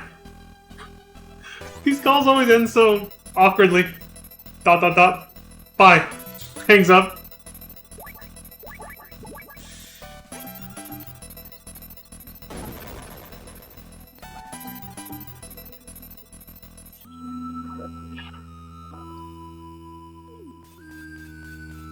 Oh, there's the carrier pigeon she talked about. There it is.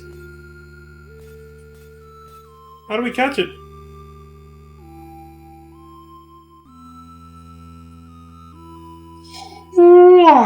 This is Solid Snake. Your reply, please. Oh, it's this guy. I forgot about him. This asshole. Joseph. Excuse me. There are more than 260 pigeon species around the world. Oh, right, he's the animal expert. I forgot that. Their range of living extends from Europe to southern Asia. Nice, Kojima's trying to make the game educational now, too. That pigeon is trained to deliver messages. Okay. Pigeons are sensitive to noises and quite cowardly. Yeah. But at the same time, they are hungry gluttons. Oh, I see where this is going. Food trap? You could lure it if you have peas or potatoes or something. So, a ration, maybe? But I guess there is no McDonald's on battlefields.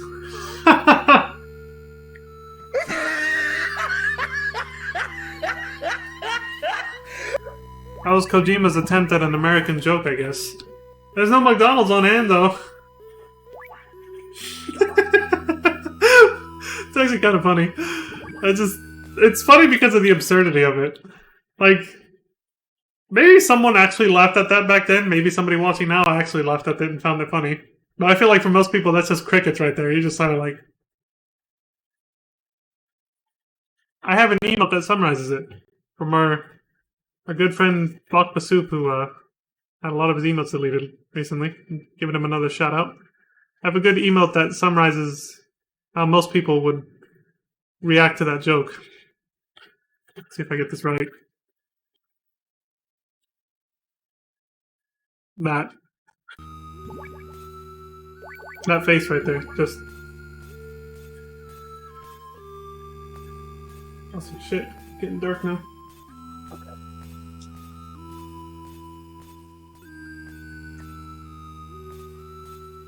Okay.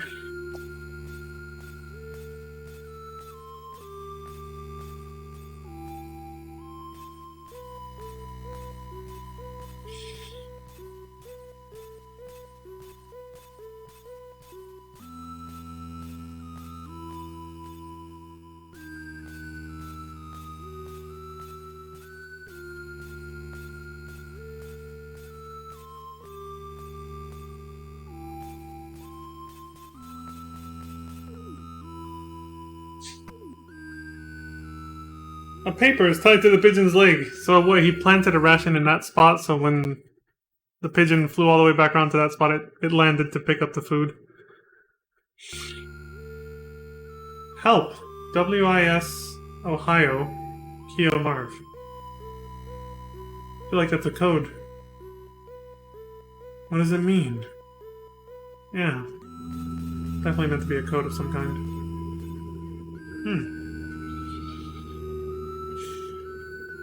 This is Solid Snake.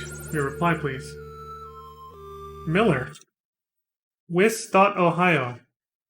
Only the H is small? I'm guessing it's somebody else that you can only contact if you have the instruction manual, because Colonel Campbell's not the only one who can help you out and give you advice. There's other characters like Joseph. But they talk about Joseph and they give you the frequency for a min-game. This guy's somebody you had to have the instruction manual to know about.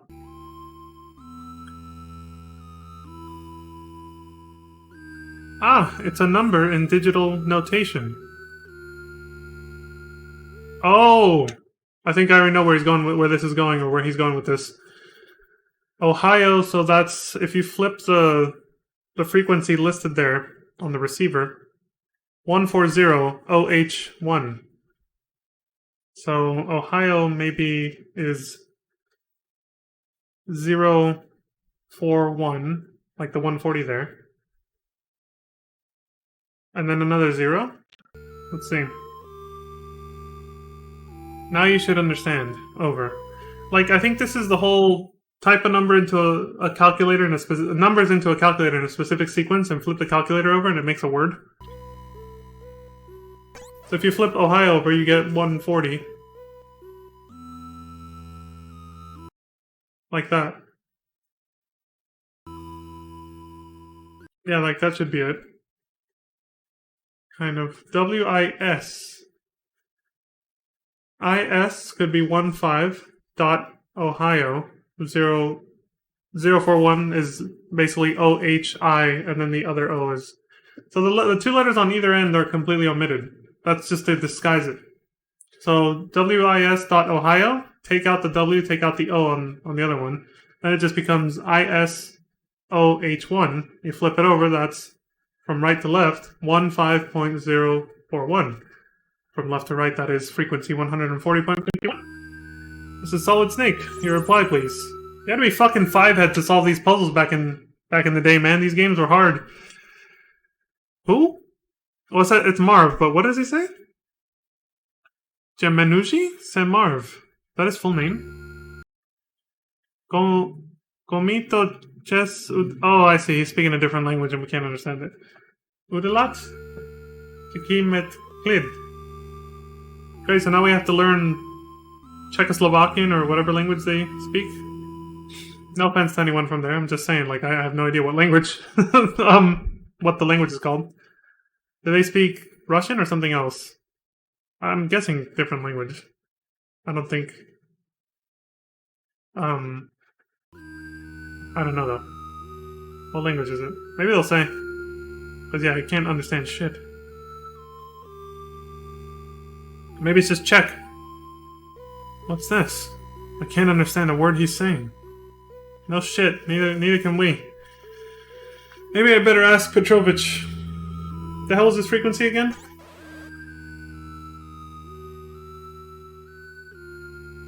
.82. Solid Snake, your reply, please. Marv can only speak Czech and Slovak. Okay, so there's two languages, Czech and Slovak. He is also very shy. It's just like the two halves of the name of the country, Czechoslovakia. Time to look up history on Czechoslovakia to see why that is.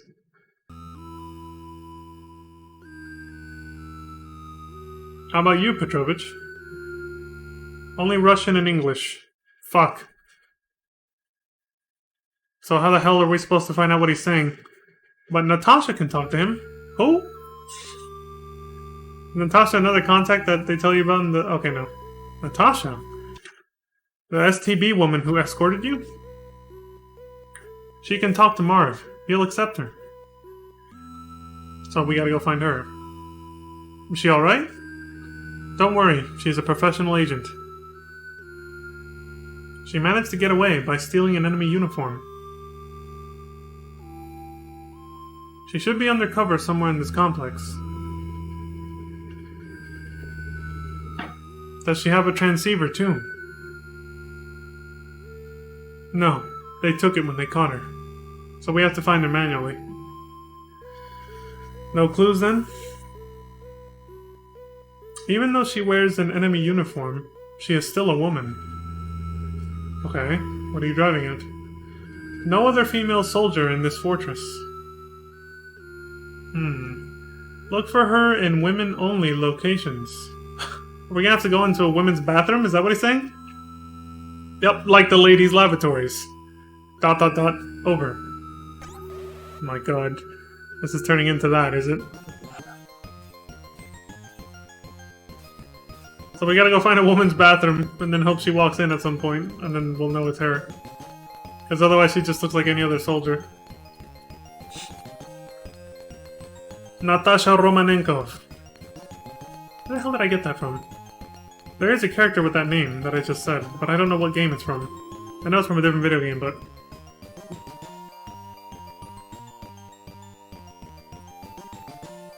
Okay, whatever. Anyway, today I learned something. Well, something I learned when I first played this game years ago, but obviously forgot. I relearned something. Czechoslovakia's two languages are Czech and Slovak. Go figure. Yeah, at first I was like, do they also? No. I was like, no, they don't speak. They probably don't speak Russian. Some of them might.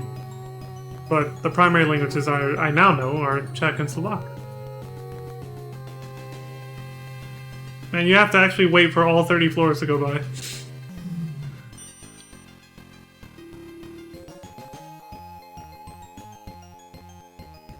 I like the beats, man. The music.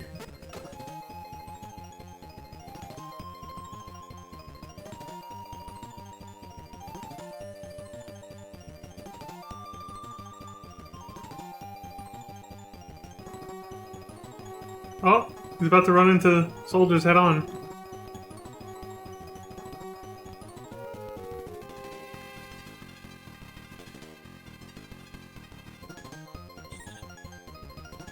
It's easy.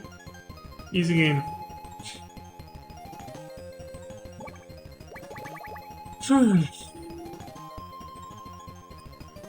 Save point. Oh! Busted! Run, Snake!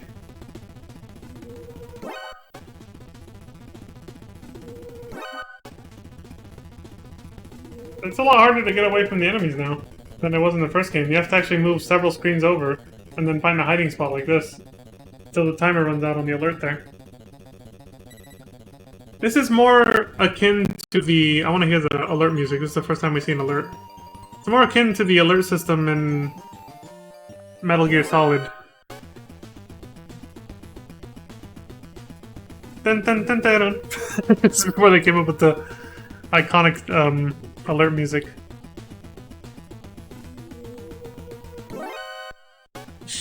But at least, hey, now they have the exclamation mark. They started doing the exclamation mark thing here. Brain!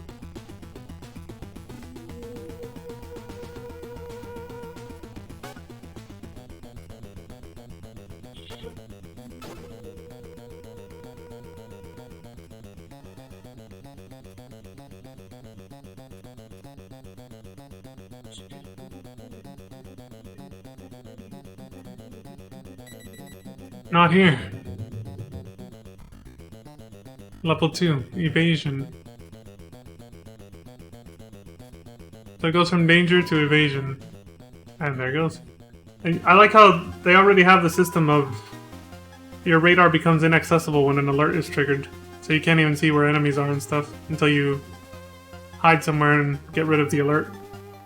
And then it suddenly wipes clean and you can use your radar again. They never explained that in this game, but in Metal Gear Solid and Beyond, they explain that it's, that they start jamming your radar, basically. Which it still doesn't make too much sense. Like, why aren't they just jamming it all the time if they know you're somewhere in the vicinity? At all times. They know there's an intruder. Why aren't they just always jamming the radar? Why do they wait until they spot you? It doesn't make any sense, but it's just meant to be a gameplay mechanic.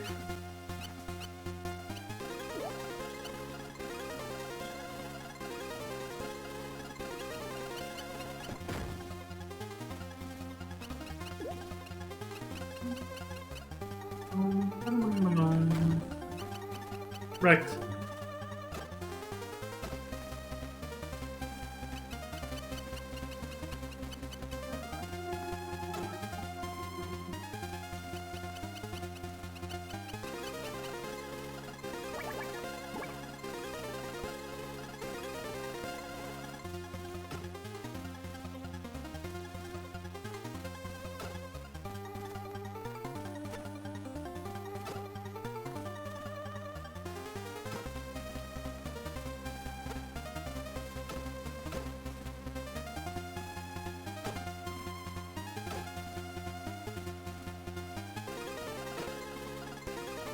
Picking up all the mines again. All of them. I don't know if this guy maybe has OCD, or if he really needs all these mines for something. He might just have OCD like me. Which, it goes without saying, it's not actually a full-on disorder unless it's actually getting in the way of your life in some way. just... It's different levels. I don't have it that strong. Like, I won't lock the same door 50 times or something like that. Like, that's when it's in real disorder. Like, it's actually impairing somebody's quality of life when they can't help themselves but to, like, check the lock on the door 50 times in a row.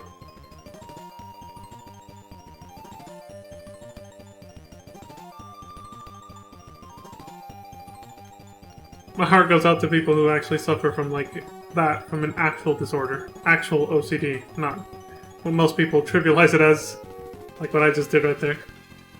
It's like, oh, you know, pick up all of them. It's like, alright, just a minor quirk. Minor time loss, whatever, you know. It's not the same thing.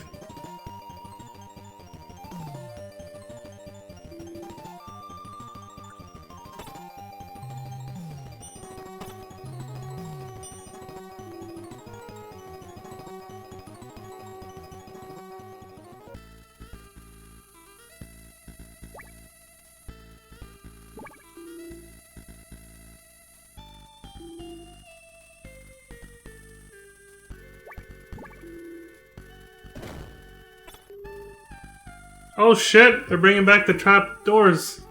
Or trap floor, I guess. A robot mouse taken. Looks like a computer mouse. The fuck?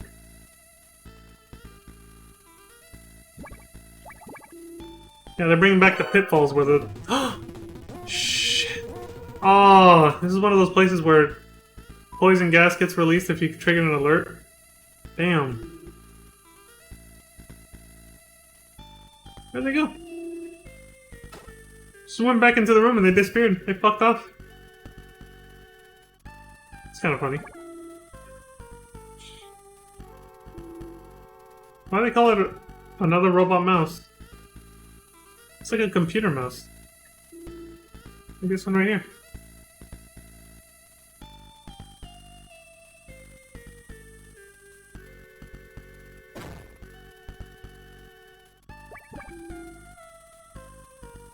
Just straight up killed him. I really hate men with guns. Okay. Again, I think... like, this person obviously knows what to do. They don't need the hints from the kids. But yeah, to get certain hints from particular children NPCs like that one, you have to take off your weapon so that she actually, like, talks to you. If I remember correctly when I played this game.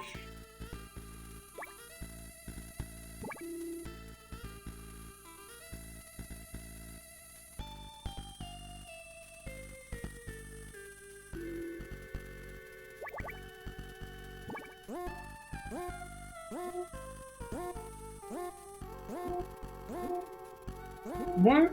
What? What?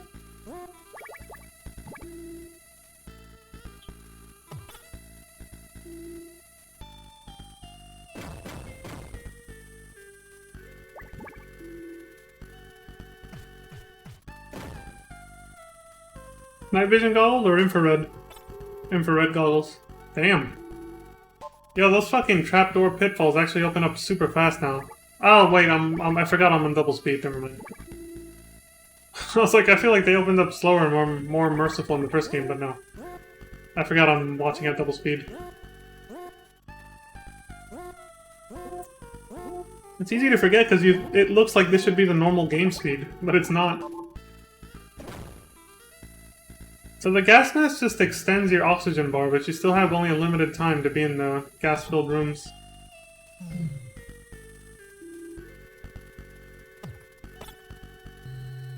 So it's not like invincibility. Like the gas mask doesn't make you completely invulnerable. You still have to get the hell out of there. Eventually.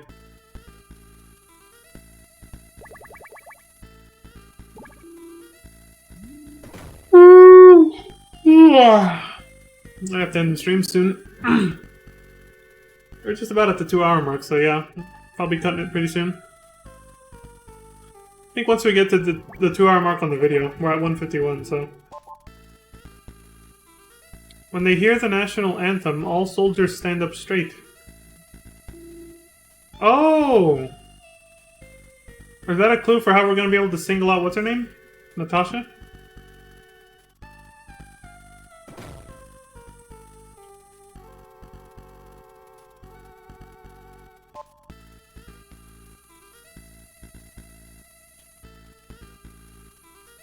But she probably won't respond that way, right?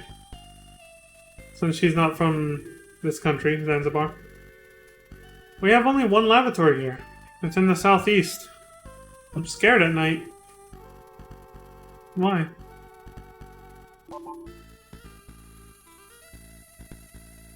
Can't talk to the kid. If you catch a cold, go to the medical room to find pills. They added that mechanic in this game, huh? So Snake can sometimes catch a cold, and then he starts sneezing, which gives away your position until you use cold medicine pills to get rid of it. If only in real life it worked that way. Lots of dummy soldiers over there. Like, if only in real life it actually, you know, was that easy to get rid of a cold. What the fuck? It's like walking into a room full of lifelike looking mannequins. Fake soldiers with real soldiers mixed in between to try and trick you? Like, he just beat up that real soldier right now, but the rest are all mannequins. This is fucking creepy.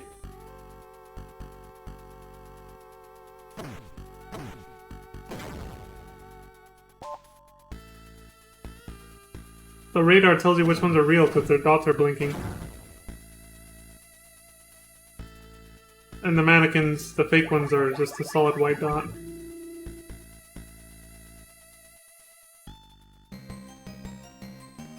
Still, clever mechanic. This is a cafeteria? Looks like it.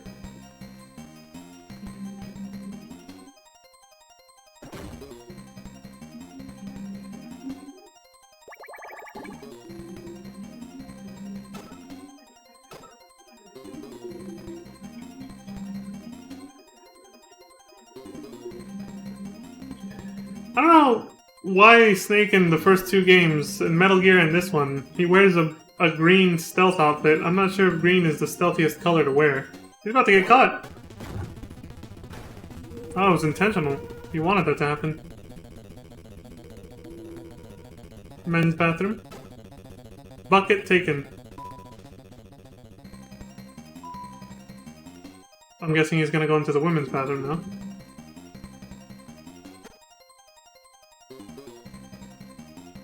Or maybe you're not allowed to and he just has to camp the bathroom here until she shows up. Excuse me.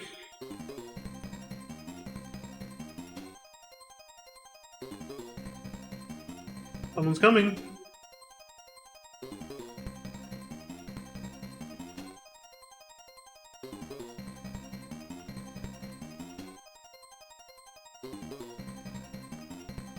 Pause, champ. It's her!